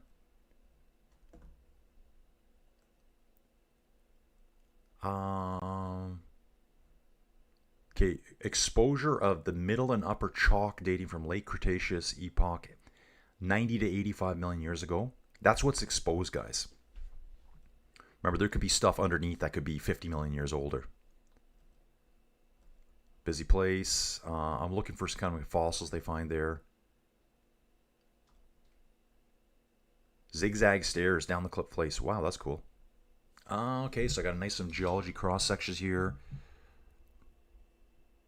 Between Langdon Bay and Crab Bay. Yeah, this stuff down here is all 89 million years old. The stuff at the top is 85 million years old. There's 4 million years of time in that little chunk of rocks there. And again, this is just a certain part that's exposed here. Here we go, the Vianden. So it is the Vianden Dam. It is the Vianden Dam. They got faces painted on it. Looks like miners, giving tribute to the miners of the area. They got helmets with the lights on them. The Vianden Dam. Front group. Is that the front group of the peloton? Guys, I wasn't even on the right page there for a while, but I was looking at over there. Well, this is the chasing group. We still have 4 riders out front. They're on the cobbles. Chase group of 15 riders pursuing them. Peloton is 2 minutes, 15 seconds back overall. They're about a minute back from the second group now. EF takes the corner onto the cobbles now. This is the group that's third group on the road. This is the main GC peloton. They avoid hitting the Café du Pont. They start the climb. And again, it happens again. Slow down right away. Some riders just struggle when they hit the corners. That's a Lidl Trek rider there who's just having a nightmare time. They were at the very front. They hit the corner, and instantly it's like the brakes were on. I don't know if they had like gearing problems there. Ben Healy's on the front, guys. Ben Healy out of the saddle, now attacking. Ben Healy's attacking now. On his wheel, McNuggets. McNuggets, super greasy, on his wheel right now with the greasy stash. And that Lidl Trek rider there, we're going to get some names here right away. Could that be Skelmos? That might be Skelmos there. Mateo Skelmos, could be Skelmos there.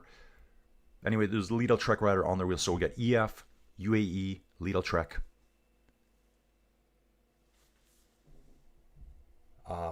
Fourth place, I can't tell. Then I think we have another UAE rider in 5th place there, riding these very narrow streets. The race is on now, guys. Phase 2. Phase 2 entered fully and confirmed now. These guys are going to blow apart. That's probably Narvaez riding in 5th place there. Yeah, reaction from McNulty. And it says right here, reaction from McNulty and Skelmos. So McNuggets and Mateo Skelmos are chasing after Ben Healy. Front group here. Romain Gregoire is trying to come up. He's in about 10th or 12th place right now. Easy to spot him in this very strange looking semi-Lidl Trek leadership jersey he has to wear at the race. Front group, front GC group reduced down to maybe 15 riders here. And they're catching riders that are drifting back from group 2 that's up the road. Here's Sylvain Dillier getting caught. Yep, it says right here on the screen. Watching it here, Sylvain Dillier is caught now by Ben Healy. So Dillier was away all day. He's now in this group. Group GC Peloton with 14 riders will now start picking up more riders from the group that's been ahead. Here's a Wagner Basin rider coming up. Victor Papon. So Victor Papon's been caught. He was in the breakaway all day long too. Slowly drifting his way back. Wasn't one of the survivors. Probably was in group 2 for a while. Has fallen even further back from that. So it's about 35 seconds between GC group and what do we call it? The Soren Craig Anderson group. I'll pick the longest name possible to say. Why did I do that? Rusticles. I live in some part of the world where some people think the world is only 6,000 years old. Yeah. Pop is asking, is Healy working hard for himself or Carapaz? Either or. Here's the part of the climb here. This is the head of the race here. We've got one of the Wagner Basin guys, Renard Hakin, falling out. We've also got Gachenard falling out. The road gets really narrow, kind of rough surfaces, uneven surfaces. One car wide. Fans all in the trees here. Looks like we've got a riding club out cheering them on. Ooh. Is that Soren? Nope. At the front here right now, we got Arkea B&B. And, oh, it's Holter. Adney Holter here, this dude. We just had a good chat about him before. Racing all the one-day races recently. He's out front by himself. Simon here for Arkea, I'm just going to call him by his first name. Just a few meters off his back wheel. The second group is just like, they're struggling up this climb, guys. Struggling. There's no one sitting here spinning. People are battling their bikes up, all out of the saddle. GC group, within 10 seconds of the second group. You can see them both on the road now. There's probably riders filtering back, joining into the GC group. Okay, who's that there? Mark Hershey. Okay, that's Mark Hershey. I knew it was a Tudor rider. 121, I can see the number now. Mark Hershey is the team leader, will be designated with the 1. Soudal Quickstep on the front. This is the second group. That would be either Jasper Hoofs or Pepin Renderink Schoofs. Jasper Schoofs. Or Pepin Renderink. Guys, it's all coming back together. Okay, the front four are now, they've gotten back together. They're on better road surfaces now. They will be going up and around past the dam. So they're back together. They still have a 1 minute 5 second gap. Groups 2 and GC Peloton are virtually back together. This is going to be like a super group now of 20 plus riders. Looks like it could be upwards of 30 riders in this group. They put the groups back together now. They're saying there's 22 of them. I think there would have been more than that. Maybe some are just being launched out. Ooh, UAE, really smart here, has 5 riders in this group. So Brandon McNulty, McNuggets has Igor Arrieta there, Jonathan Narvaez, Rafa Maica, and Pablo Torres with them. Lidl Trek has 3 riders in this group. EF has Carapaz and Ben Healy. 2 Kern Equipo Pharma riders there, Urko Barade and Diego Urarte. This dude here, guys. Forgot to talk about him. David Piganzoli. Team Polti Visma Malta goes to Team Visma Lisa Bike next year. So big signing for this guy. Gone from the Pro Series up to World Tour. 23 years old, 3-year deal with Team Visma Lisa Bike. Romain Gregar is on the move, guys. Romain Gregar is on the route. Let me just figure this all out here. Camera shots. We're on helicopter mode now, so everything's zooming out here on me. Gregar is in the 3rd group. So Gregar has missed the break. He's 1 bend back. He's 20 seconds behind the Carapaz Healy group. UAE's getting united on the front. It looks like McNulty's looking back. Okay, boys, let's get organized. Jonathan Narvaez is the first up to him. Really cool seeing McNulty there. Looks like he's actually like looking around. Okay, guys, where are you? What's going to happen? When are we going? When are we going? They've got one more. The last assault up this climb, dudes, is going to be absolutely insane. The last climb up. 45 seconds now. Breakaway riders. Back to GC Peloton. And when I say GC, excluding Romain Gregar, because he's 20 seconds back from them. Oh, he's more than that. He's almost 50 seconds behind that group. So Romain Gregar will be losing GC jersey today unless something spectacular happens here. He does have teammate Tom Donningworth with him. Tom Donningworth got 3rd yesterday. That was a great sprint by him. Let's keep rocking and rolling, guys. Yeah, Gregar is dropped. McNuggets, Arietta, and Never. Yeah, there's 5 of them there. There's 5 UAE riders in the big group of the day. They're going to catch the 4 guys up front. It's down to 45 seconds. Your leader, your winner, and probably your next lead of the race is in this group right here. McNulty's only 10 seconds down. Same with Narvaez. Rafa Mike is right there. Torres lost a bit of time. Same with Igor. They're both on 46 seconds, so they must have ridden together yesterday to get that time. 3 strong riders for Lidl Trek here, though, as well. Skelmos, Soren Craig Anderson, and Tom Scoins.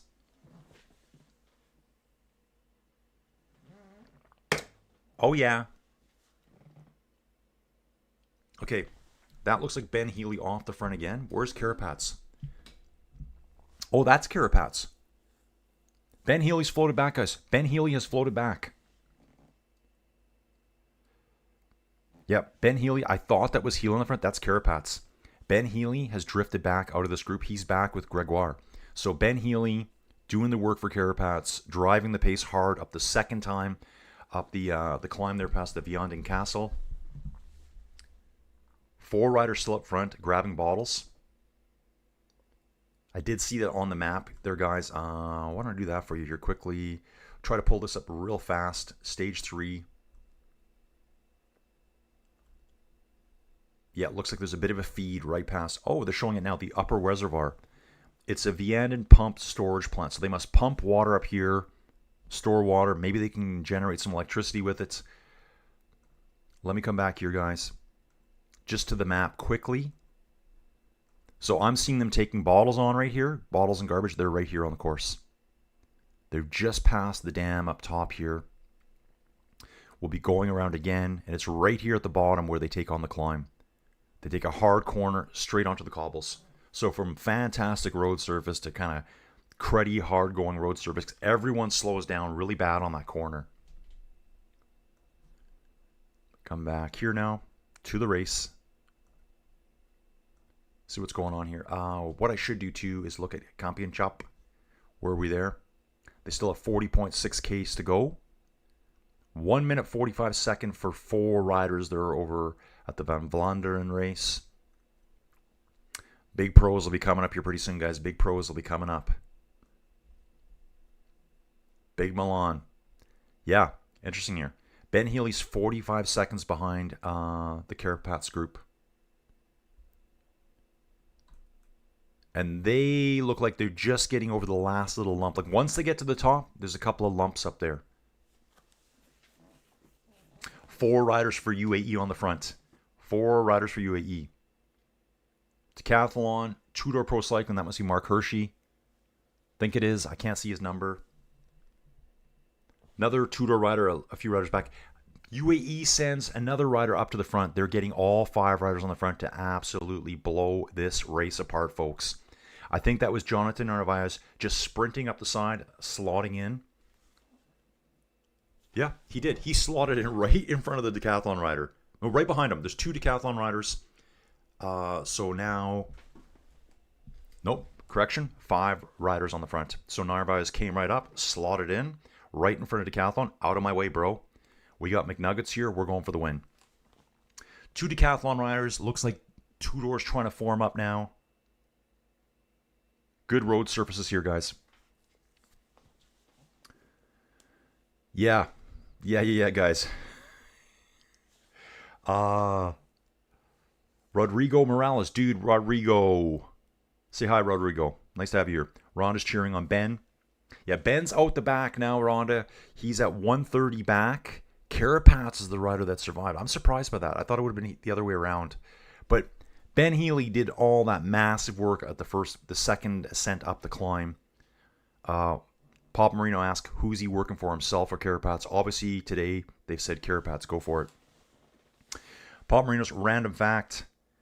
Carapaz's nickname is Billy because when he and Richie Port were on Ineos, they had confusion. Yeah, okay. So they called him Billy. Richie, okay, yeah. Because you're going to say Richie, Richard, Richie Port. Yeah, that would be confusing. Yeah, Mario Santos is back. Mario's here from Portugal. Tomar, Portugal. Nice factoid, Pop Marino. So, Billy. That's what we're calling him. We're just going to call him Billy now. Yeah, 5 riders for UE in the front. Brandon McNulty riding in 4th place. Looking strong, dudes. Looking strong. Lots of chit-chat here between the riders. Looks like Micah is talking to McNulty here. Jonathan Narvaez sitting like 5th rider. There is 2 decathlon riders here. Sorry. They've all came up now. There's 4 decathlon riders here now. 2. There was 2 for a while. And obviously the other 2 have moved their way up. I can't see them yet. 4 riders still solo up front. This is the Carapaz group here. Groupama FDJ has 2 riders back there for Romain Gregor. They're going to have to figure out how they're going to bring this all back. They're down by 45 seconds. This group back here, 12 riders. That's my guess. 1 Lidl Trek rider back here. I think this dude here, whoever that is. Oh, that's Theo Gegenhardt. Theo Gegenhardt is back in this group. The Ben Healy group. Gregor group. Turning off the main road onto more of a secondary road. This is going to take us back now on our loop. Back down into the river valley. You can see the valleys cutting down below here right away. And up the final assault. This final climb is going to be just insane. Absolutely insane. Perry Ponch is there for decathlon. I think he is a little bit bigger than Valentine. Maybe not as strong a climber, but has won a stage at the Giro d'Italia, stage at the Tour of the Alps. I think Valentine's smaller and lighter. Billy.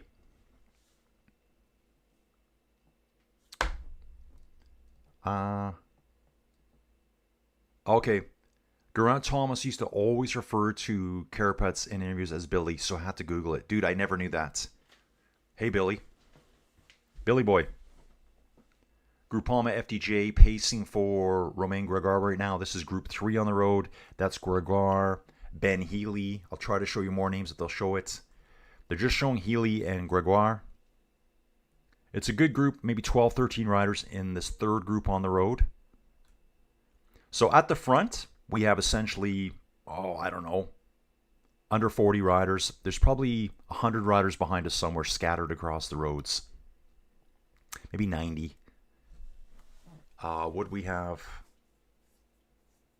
Yeah, maybe a bit less. Oh, dude, right here. This dude. Who was the bro yesterday that came in here? I forget his name. Dude, I hope he sees the video later today. Dude, I'm sorry. I don't remember your name right now. He's from the States. I think he was from Florida.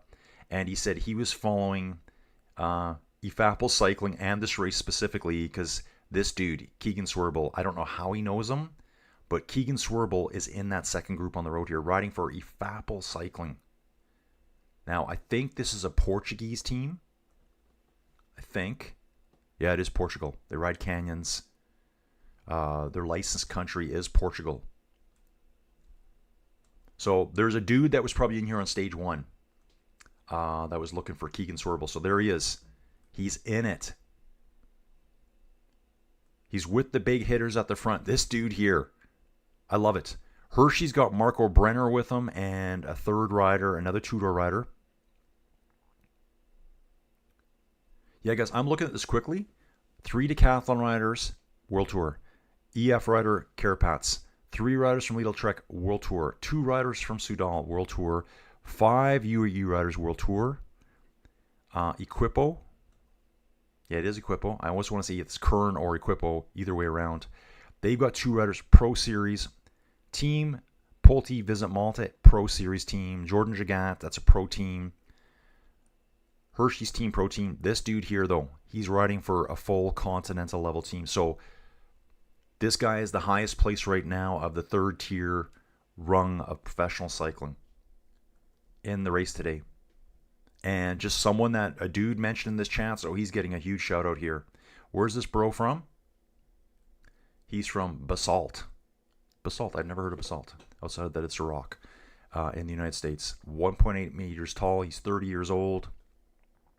Raced the Tour of Langkawi several times, it looks like. Tour of Utah, Tour de Beauce in Canada, and now doing Tour of Luxembourg. Straight back to the race, guys. 32 seconds now.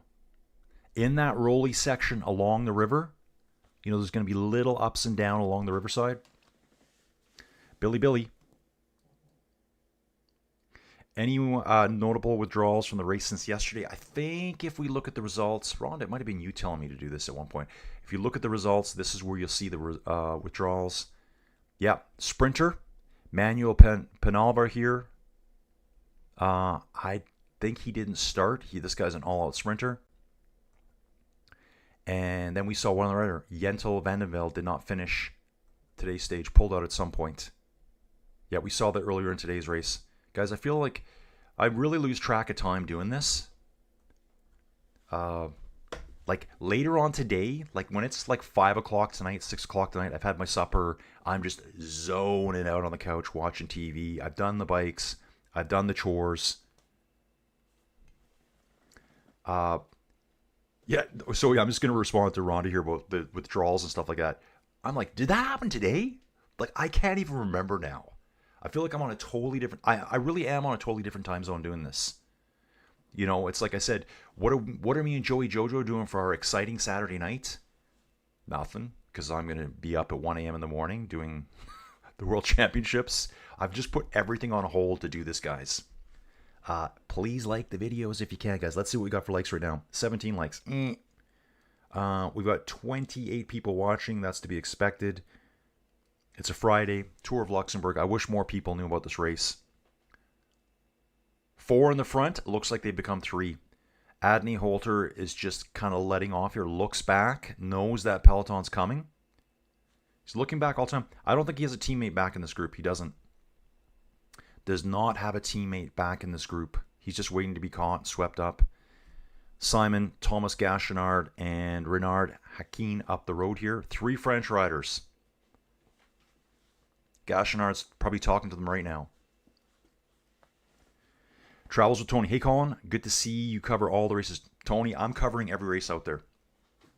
At some point, people are going to go, oh, that's the dude you watch. No, you watch that guy. You don't watch the other dudes. You watch this guy. Because he did every race by himself. That's the mission here, guys. I don't know if it'll ever be accomplished. But fingers crossed, this little channel just keeps chugging along. Ooh, the profile again, guys. The profile again. Right now, if you look at the top of the map, we're on this like little double pimple down below. I'll bring you here. Here's the double pimple down below. Hit 6%. We're right here. We're going to drop down, up again to a 3%er. Drop right down beside the river. Avoid Café des Ponts unless you want to grab a coffee and a croissant there. Today I'm calling this brioche bun hot dog. It's a hot dog bun. That's my croissant today. It's my fake croissant today, guys. I keep throwing it down there like it's I don't know, a used diaper or something. You take a hard right and you climb. Immediately gets hard right here. So from kilometer 153 to 150, I don't know, 5, it's like 10% plus. So really tough climb. 3 riders up front. Chasers are at 28 seconds now. And an additional 28 seconds back is Romain Grigard, the leader of the race. His 2 riders from Groupama FDJ doing all the work on the front. I'd like for them to give us some more data here because I'm seeing another Continental rider there from EFAPL. They've got those orange jerseys with like the city skyline on them or something. See here? Looks like a city skyline to me. So we've got Keegan Swerble in the front. There's another dude. He's in the Grigard group. So, guys, like, Conti team here. Just killing it. I'm sure their DSs are loving this today. This dude here, Keegan Swerble, is on fire today, guys. Riding with some of the best riders in the world. TV time, where is he? I'm going to have a good look for him. I hope he can hang. Wow. Absolutely fantastic here. Right, Luxembourg, dudes, is absolutely beautiful. All the trees are still green. Ours are all yellow here. There's barely any leaves left. Yeah, it's cold. But a weird time of year, guys. Very weird time of year. Let's take a look at... I'm going to open a new tab here. I'll bring up the weather for Didsbury, Alberta. It's 8 degrees. Feels like 6. When I went outside first thing this morning, I could see my breath. Maybe it was 5 degrees first thing this morning. We're only getting to 20 today. But, wait, there's more. We're going to 29 degrees Celsius tomorrow. Bring it on. CHAKA Con, bring that on. Then I think we're going to start getting to fall temps. That's not bad. 26 next week. Come on. What am I whining about? Break out the thong. Banana boat, SPF 4, and the bathing suit.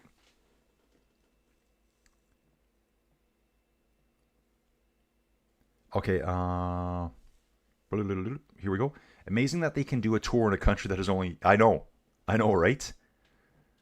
The mission is a good one. Thanks, Tony. Working my best at making this happen, guys. I'm trying so hard to pump the channel up. There's so much stuff I can do. Guys, it's overwhelming at times how much I have to do. I have all these ideas, and I'm like, I don't have any time left. After I do this today, this is going to be 5 o'clock to what? What are we talking today? Well, we'll be done before 9 o'clock today, which is good.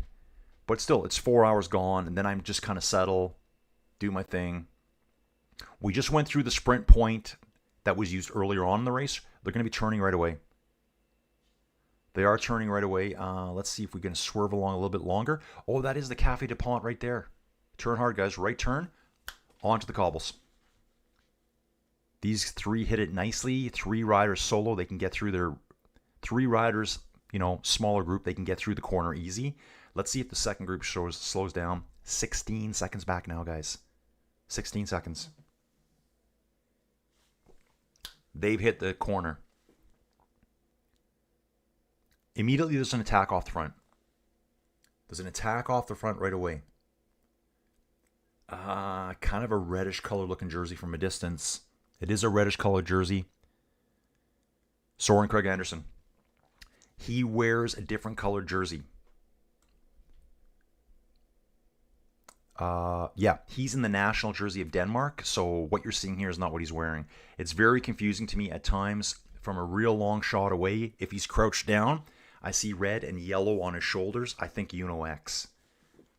The three riders up front, Thomas Gachenard is the solo rider. This is who I thought, being the World Tour rider, will probably hang on the best today. And I've been seeing him at the Tour de France earlier this year. We've got the two other riders falling off the back now. Peloton is imminently going to catch some guys. Gachenard's only going to last a few more seconds in the lead. Trying to get eyes on Keegan Swerble here. They're all brought back. Gachenard will have just a few more seconds up front by himself. And from the front group now, let's call it the Carapats group. Actually, I'm going to call it the McNuggets group because I think it's going to be his stage today.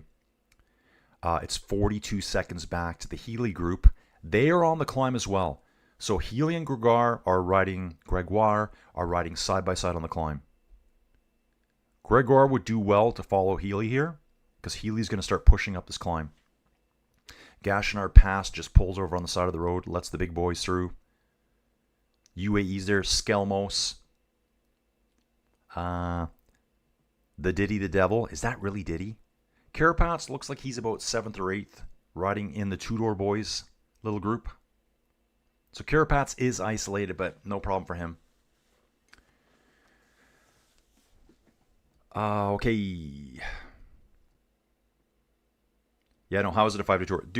Rhonda, this is a great race. I'm really liking this race so far. I just wish more people knew about it and could find. What are we seeing here? A little bit of flash. There was a crash. There was a crash on the cobbles. 2 riders impacted. They showed a quick flash. And that would have been in the second group on the road. UAE driving the front. Gregoire out the back of the chasing group. He is out the back of the chasing group. Trying to see who's up the road there. Yeah, Gregoire's fallen back. And I don't think he has any teammates with him now. I think they're out the back too. So I think it's all going to start falling apart here for Groupama. It was crashed by one rider in the yellow jersey group. That's the second group. That's the Ben Healy, Romain Gregoire group. They call it the yellow jersey here. I guess it is yellow. It's got Lidl Trek colors to it. So he's out the back of that group. UAE grinding the front. I think the front group now, guys, is maybe 10 riders. Maybe 10 riders. McNulty's there. Gregoire is riding with a UAE rider here. Who is this? Number 72. Igor Arieta. Okay, so he's with him there.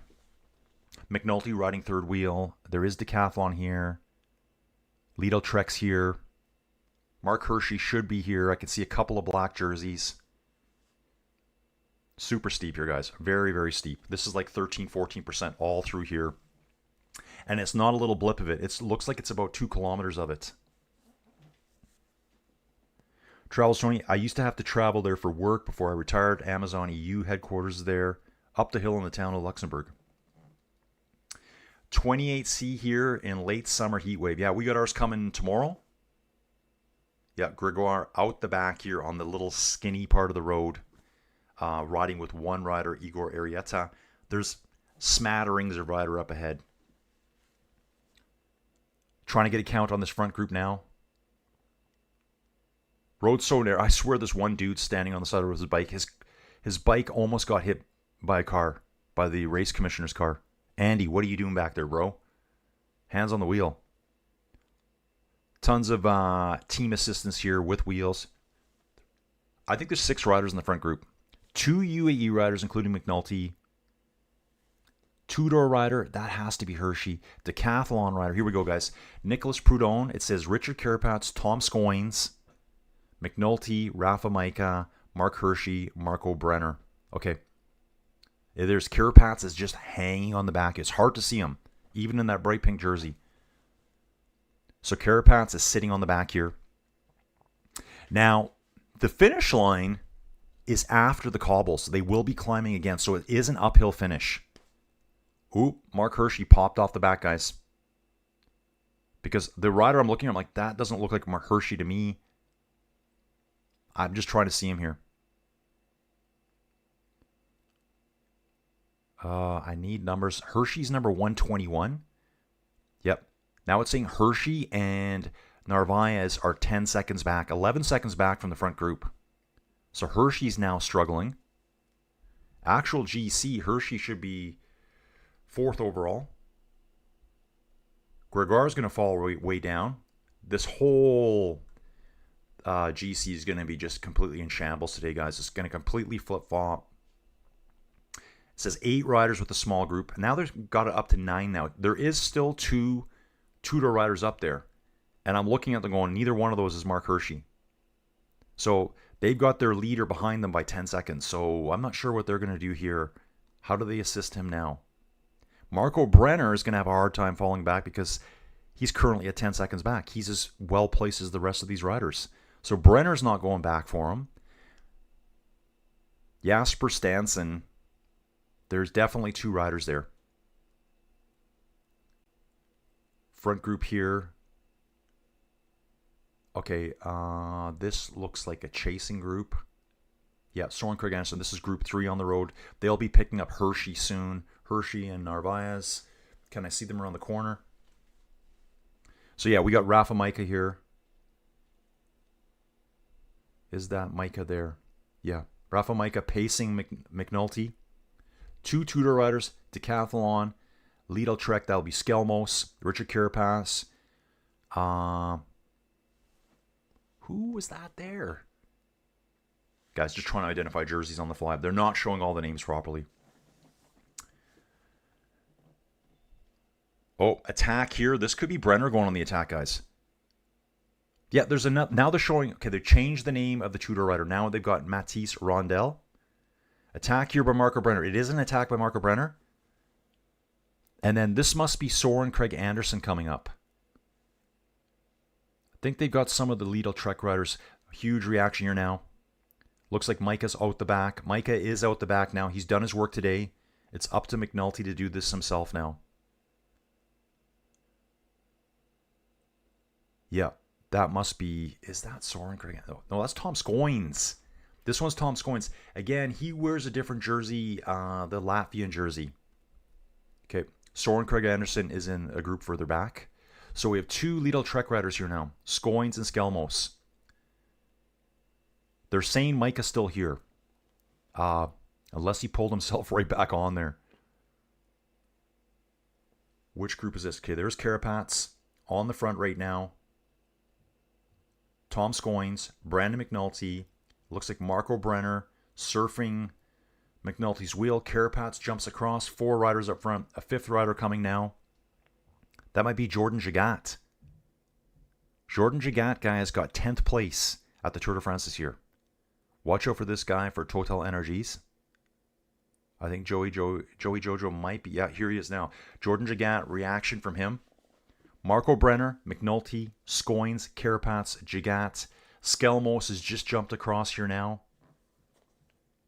There is another two-door rider there. That is not Mark Hershey. So Mark Hershey is losing time here, guys. I'm going to catch up here. Home of Pop Marino. Why did Bezos choose Luxembourg, the poor man's Monaco? Home of Viceroy and Bach. Birthplace of talented actress Vicky Creeps. I don't know who that is. I'll have to look her up. Tax, benefits, what else? And it's pretty central. Travel showing my favorite Amazon office was in Madrid. Spent 2.5 years working out of that office. Just a few blocks from where the Vuelta should have ended. Yeah, that narrow... Dude, Mario, the narrow road climb is super steep and twisty. Very beautiful. Wow, lots of comments now, guys. Yeah, guys, how do you get a job where you can work overseas like that? Like, I never got to be able to do. Come on, Billy, let's go. Come on, Billy. Come on. 4 riders on the front, guys. 4 riders on the front. They're on the plateau above, again, going past the feed zone here. We're going to be right near the basin, the dam at the top. And to me, it's all come back together again. All back together again at the top. So there's 8 or 9 riders in this front group. Micah's back. Scoins is there. Carapats, McNulty. 2 Tudor riders. Decathlon rider, Jordan Jagat. So they're saying there's 9 riders there. About 20 seconds back, we got Hershey and Narvaez. What is Hershey thinking right now? Like, dudes, I'm only 6 seconds down on the GC. Why are you 2 up there? I guess because they're only 10 seconds down. What are they going to do for you, bro? What are they going to do? Ben Healy Group and Romain Gregar. He's really fallen down hard now. 135 back from McNulty right now. If we look at the virtual classification, right now it would be Marco Brenner. Well, guys, they're just saying this entire group. There's 9 riders that are virtually leading in the race right now. They're basically all on the same time at the start of the day. So basically, anyone can get the leader's jersey today. Let's go. Let's go.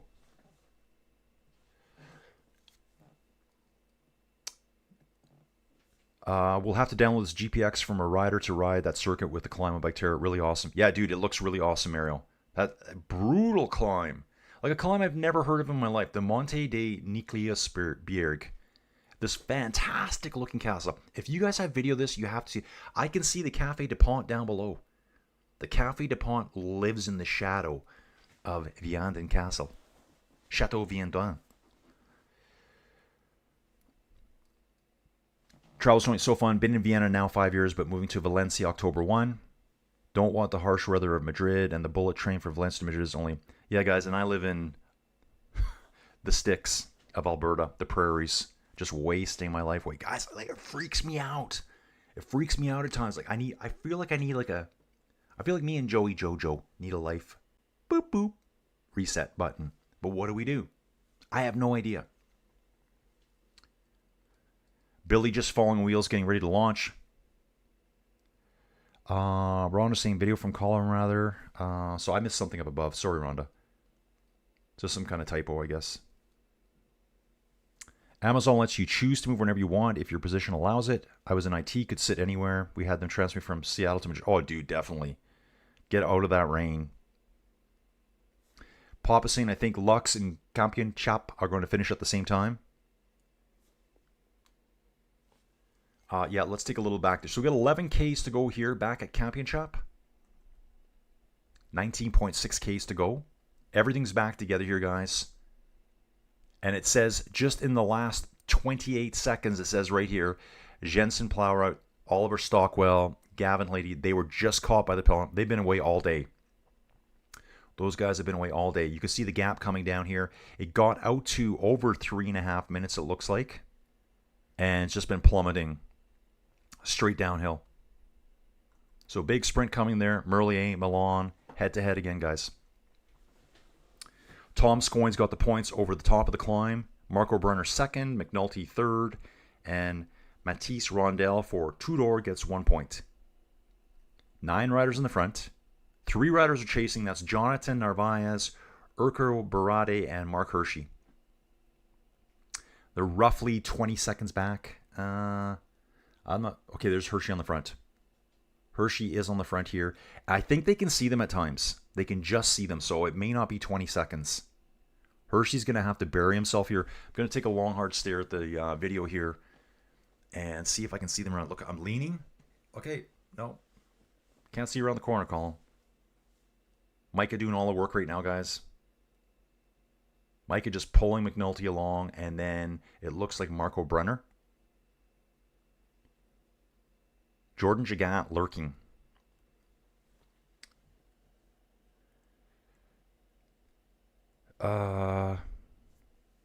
Dude, is that even possible?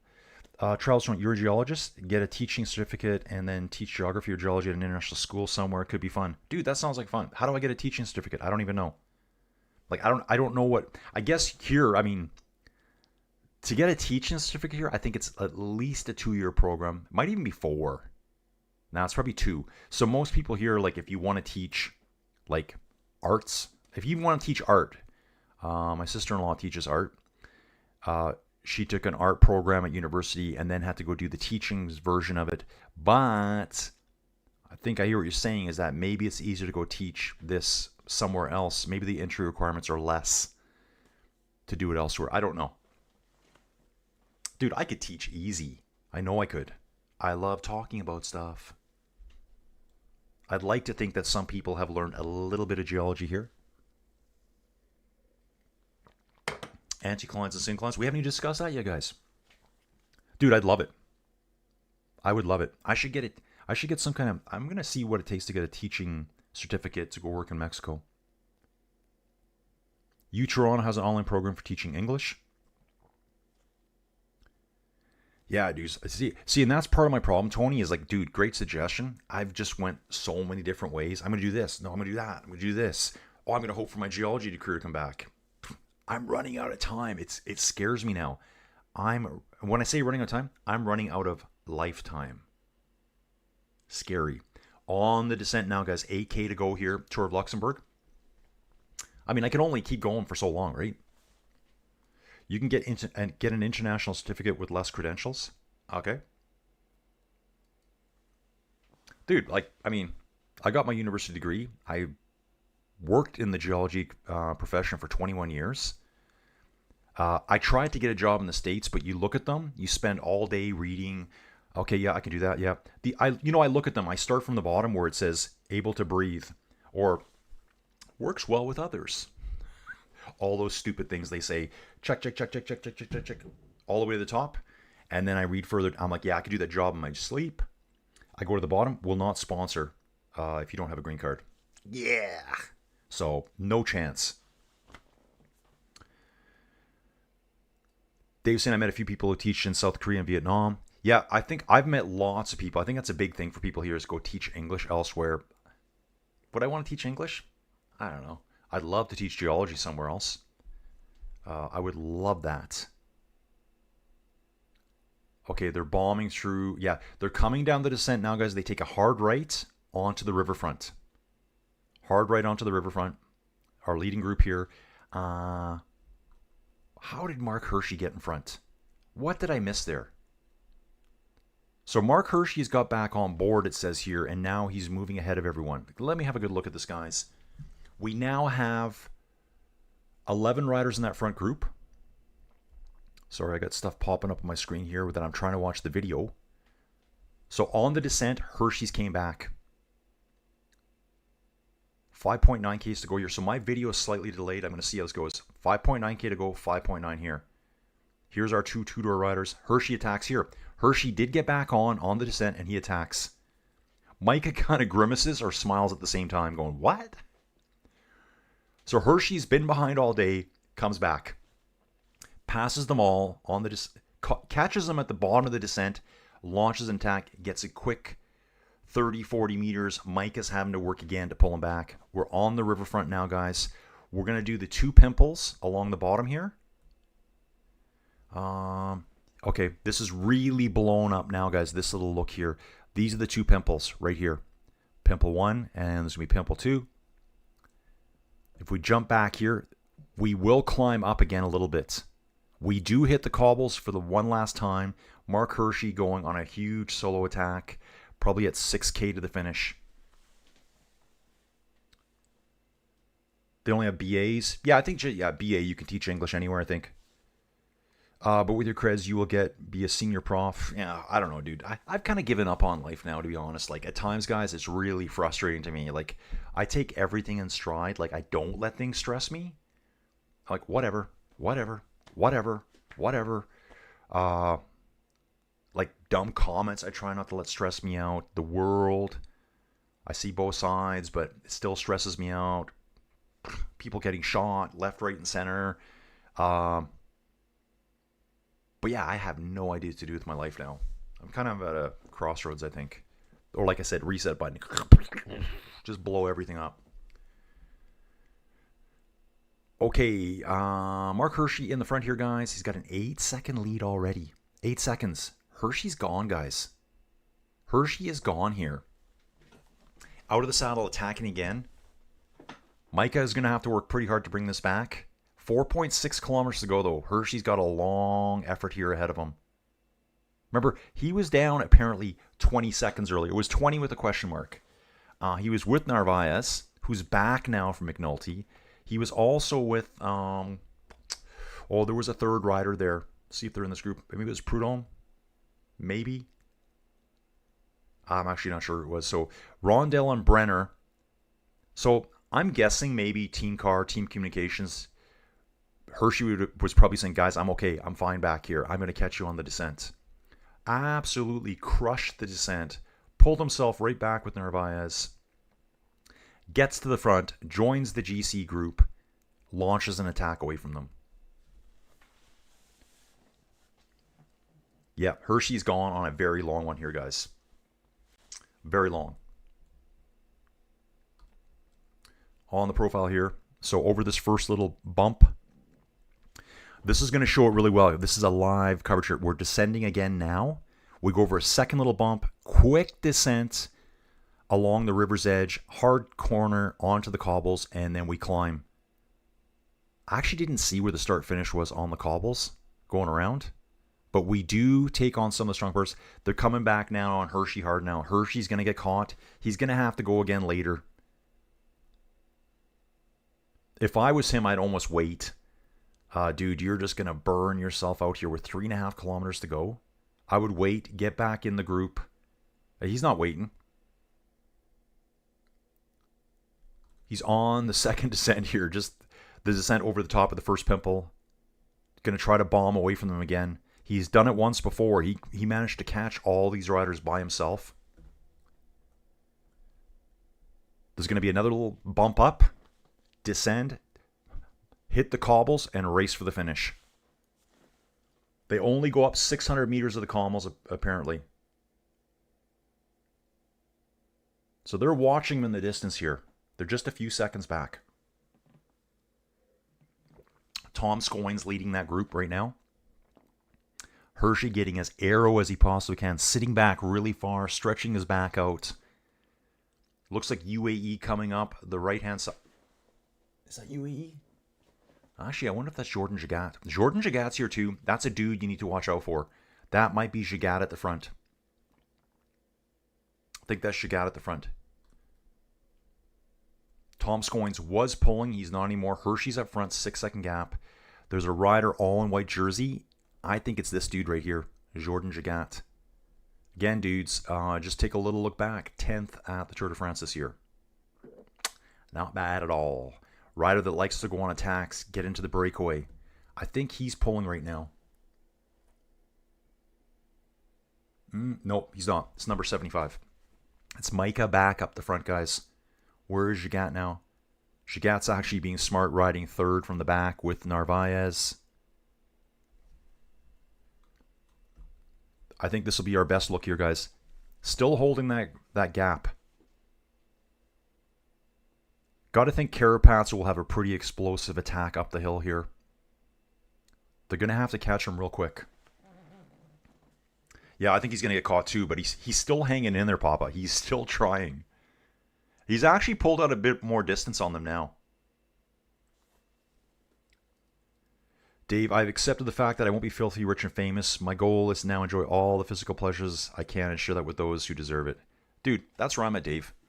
That's where I'm at. I've spent, guys, too much time trying to figure out if my career's ever coming back. It's not.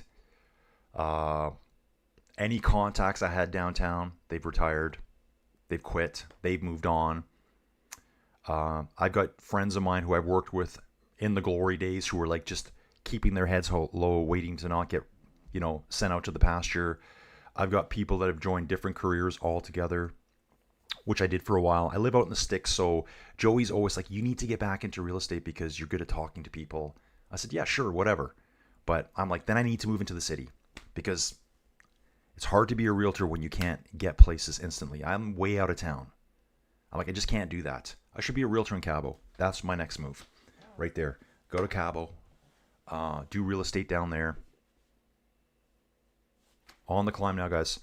Let me have a good look here. Yeah, they are on the climb now. Hershey's still out front, guys. Hershey's leading. I think Hershey's going to take this. They've let him go too long. 7-second gap. He's already on the finishing straight. They've just gone onto it here. Mark Hershey's going to win this. I'm positive Mark Hershey's going to win this. Climb looks good. Carapat sitting third from the front, guys. I am watching slightly delayed. Oh, wow. Guys, average gradient 9.5. This whole climb, 22.1% at one point. Hershey, man, dude, if you win this today, you are a superstar. Going on that break by yourself. Dude, I can't even see them on the camera right now. McNulty says it says McNulty's reacting. Okay, guys, I'm slightly delayed here. I'm about 200 meters behind. I'm going to watch here. I don't want to watch that screen. Oh, wow, Hershey is still... yeah, he's all in. Hershey's going to win this, guys. Hershey is going to win this. Watching it here now. Okay, they're coming around the corner after... I have no idea. 530 meters to go to the finish, it says here. What a brutal finish. 4 times up. Probably the worst part of the climb. Hershey's still hanging on here. It looks like McNulty's coming up now, and Skelmos. Richard Carapaz third. Prudhomme is right there in 4th place. Another UAE rider. Hershey cutting all the corners. It's quite a curvy ascent. He's cutting from side to side. Here comes McNulty now. McNulty's coming now with Skelmos. Tom Scoyne sitting on the back here. This is for Skelmos and McNulty to bring this back. Prudhomme doing a really good job too. 330 meters to go. Hershey might get caught now, guys. They're so close. They are so close. Hershey, dig, dig, dig. Dig. I'm cheering for Hershey now. I am cheering for Hershey now. This is a deadly climb, guys. There's a center gutter down the middle. They're generally right in there. It looks like it's a little bit smoother down the middle of the climb. 230 meters to go. McNuggets, Greasy Stash himself, battling his way back. Skelmos goes around McNulty. Skelmos is coming hard and goes. Didi the Devil's there again. 150 meters to go. Hershey gets caught with 150 to go. Hershey gets caught with 150 to go. They're out of town now. Looks like they're going through an archway, like a fortification of sorts. Skelmos on the front. McNulty second. Jordan Jagat coming, guys. Jordan Jagat's coming. Jordan Jagat is on blows past McNulty, gets on Skelmos' wheel. Jordan Jagat, dude, get it. Second place for Skelmos first. Jordan Jagat second. Looks like McNulty third. Wow. Jordan Jagat came out of nowhere, guys. I've mentioned his name a few times. Once in a while, I do know a little bit about cycling, guys. Woo! That was awesome. Dave, same boat as you, dude. I've accepted that this is... Yeah. I'm never going to kill it. I had my chance. It's all gone. Don't even mention the number that are no longer with us. Yeah, dude, we're at that age too where people start disappearing. It's kind of sad. Wow. Give it to Hershey for going for it. He attacked with 6 kilometers out after bombing a descent when he's been behind the whole last climb. That's an awesome climb. Send him a bouquet of Hershey bars and kisses, yes. Yeah, Diddy's at 150. Fab Cycling saw it. Diddy is out there, guys. I could become the next Diddy, maybe. Yeah, people have already done that. Yeah, Diddy is sitting at the 150 meter marker on the course. Yeah, Billy didn't have the legs, so Carapaz didn't have it today, guys. Lido Trek wins it. Skelly got it. Yeah, Skelmos moved around Brandon quite nicely. I was really impressed with Jordan Jagat there at the finish. Be good to yourself and be good to everyone else. Dude, exactly. That's from Rusticles. That's the comment of the day, guys. Let's look at the finisher, guys. Perfect time for me. It's only 8:45 in the morning. Tomorrow it's going to get even worse, guys. When we're done tomorrow morning, I'm going to think about when can I go to bed. Because I got to get up at 1 in the morning. Skelmos wins. Jordan Jagat, same time, second place. McNulty was 2 seconds back with Narvaez and Marco Brenner, who had a great ride today. Mark Hershey ends up being 6 seconds back in the end. Dude, he almost made it. Almost made it. Prudhomme, 7th place at 10 seconds. Scoins, 10 seconds. Carapaz in 9th at 10. And Matisse Rondel for Tudor at 13 seconds. 10th place. There will be time bonifications for the finish. Skelmos will be picking up 10 seconds time bonifications. The actual GC, this won't be calculated yet. Skelmos probably started the day down 10 seconds. Probably. I mean, you can see that the majority of... Yeah, here he is. Skelmos started the day in 22nd place, 10 seconds down. Same with Carapaz. Same with McNulty. Same with Narvaez. Same with Ben Healy. So Ben Healy's going to fall way down. But 10 seconds there. Gigat's going to get 6 seconds. McNulty's going to get 4. Let's just hang out for the GC here, guys. Looking at the Chateau Vianden. Dude, this place, this part of the world is spectacular. Spectacular. I need my tax breaks. When you make this little money, you need massive amounts of tax breaks. I need money coming back in my direction.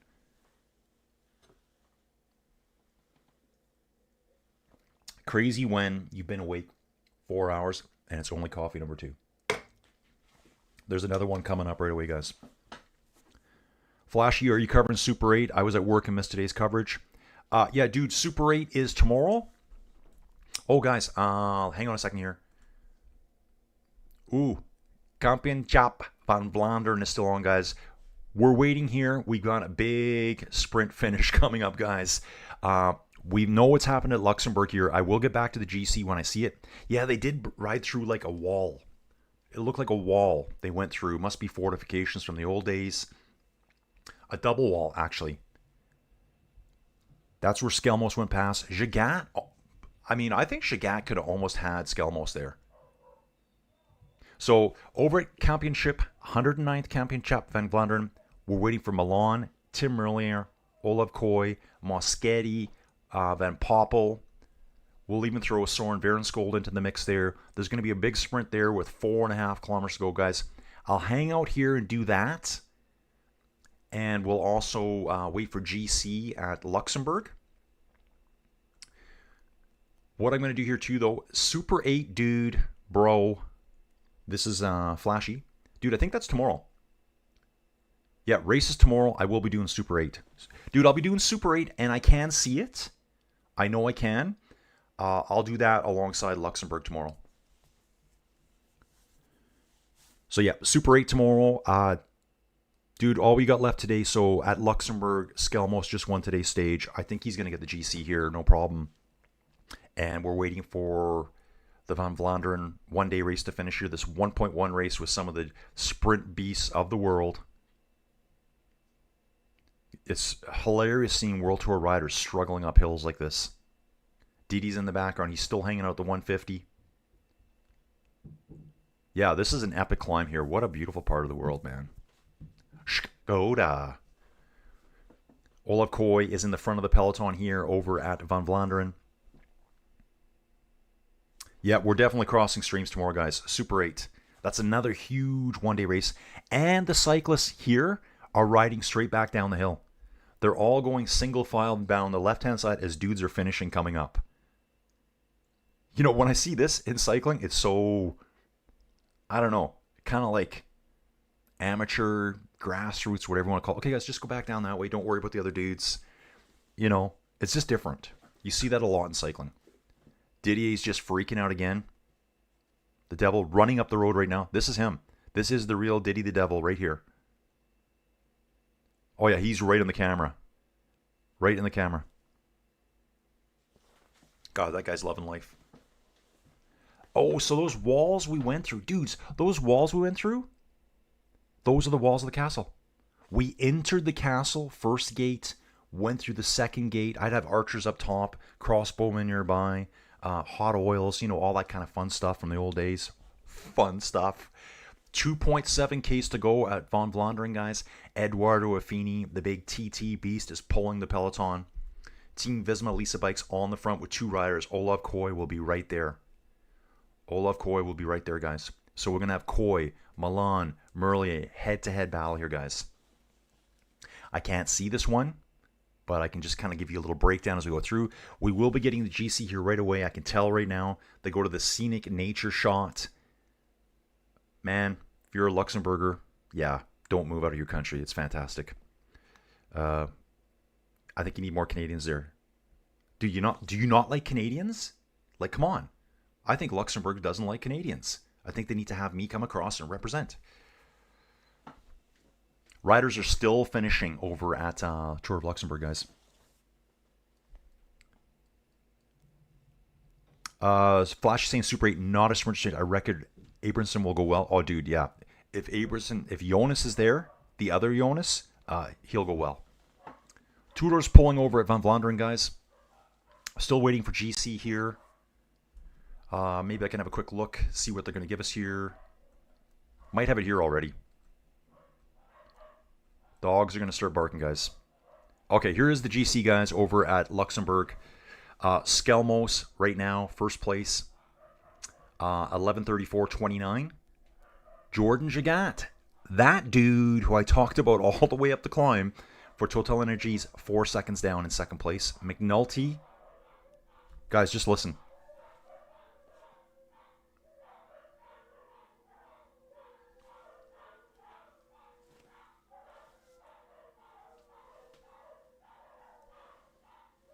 That's me howling with the dogs.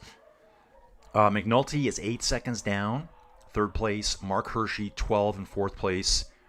Marco Brenner in fifth.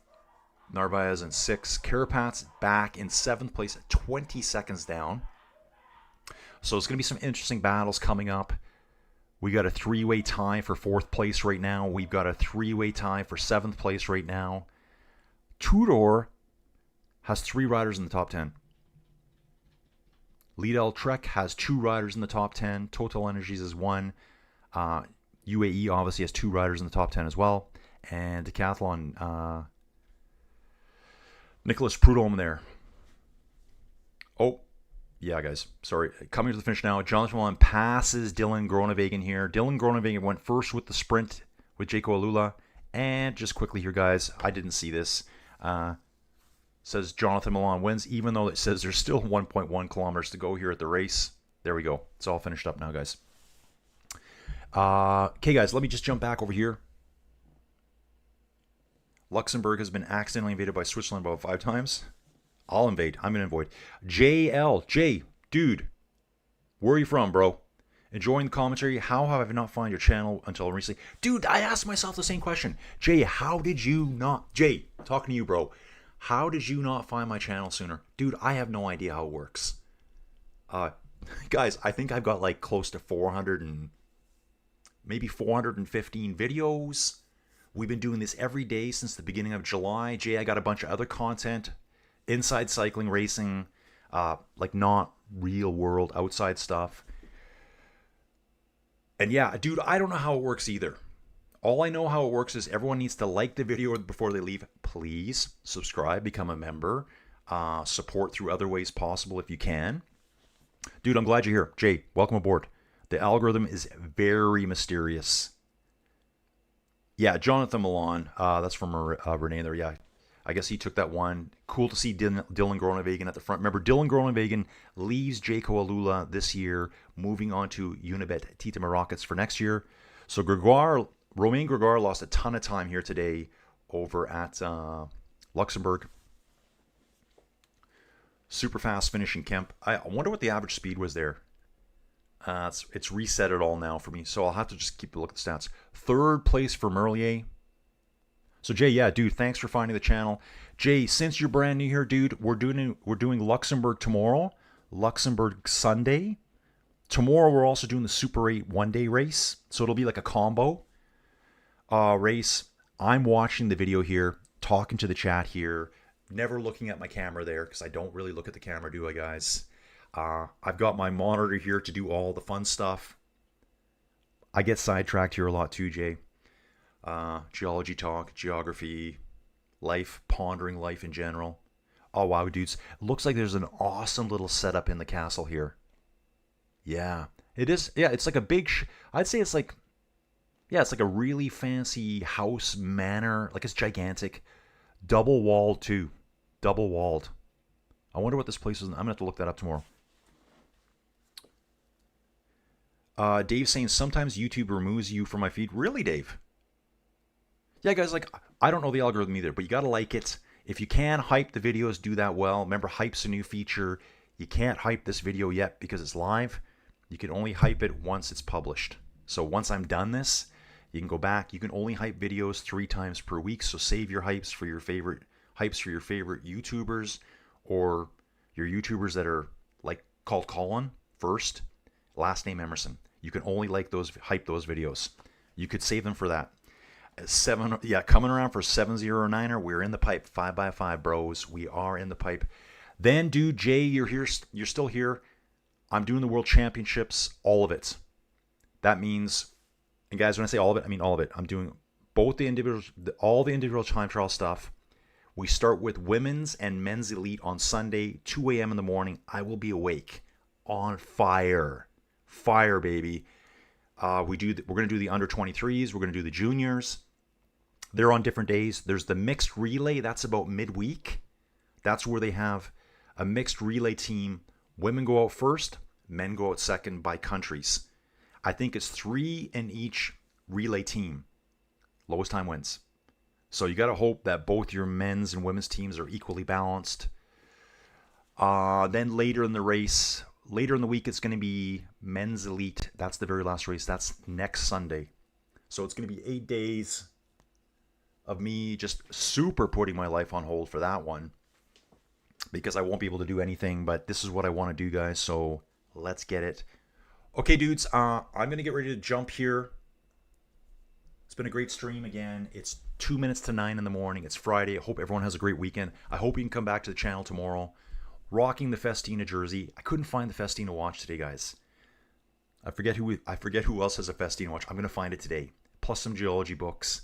If I can't find my geology textbooks from university, I had some crazy ones like crystallography, where we'd study the crystal structures of minerals. Snooze fest. Snooze fest. Jay, it is weird given how much cycling I watch here. Better late than never. Dude, you're in Calgary. Awesome, dude. Jay, I live north of Calgary. JL, I live north of Calgary, bro. So I'm about to downtown Calgary when I used to have a real job. I'm 55 minutes door to door somewhere at some oil and gas company in Calgary that won't employ me anymore. I live east of Didsbury in that rough feel.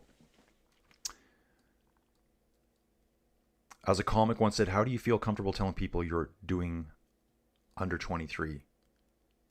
I don't know that joke, Dave. Festina. Yes, dude. Dude, I think I said it before. This is my favorite jersey. It's just stylish. I love the Festina across the top. Like, this is a sexy looking jersey, boys. Look at it. Oh, yeah.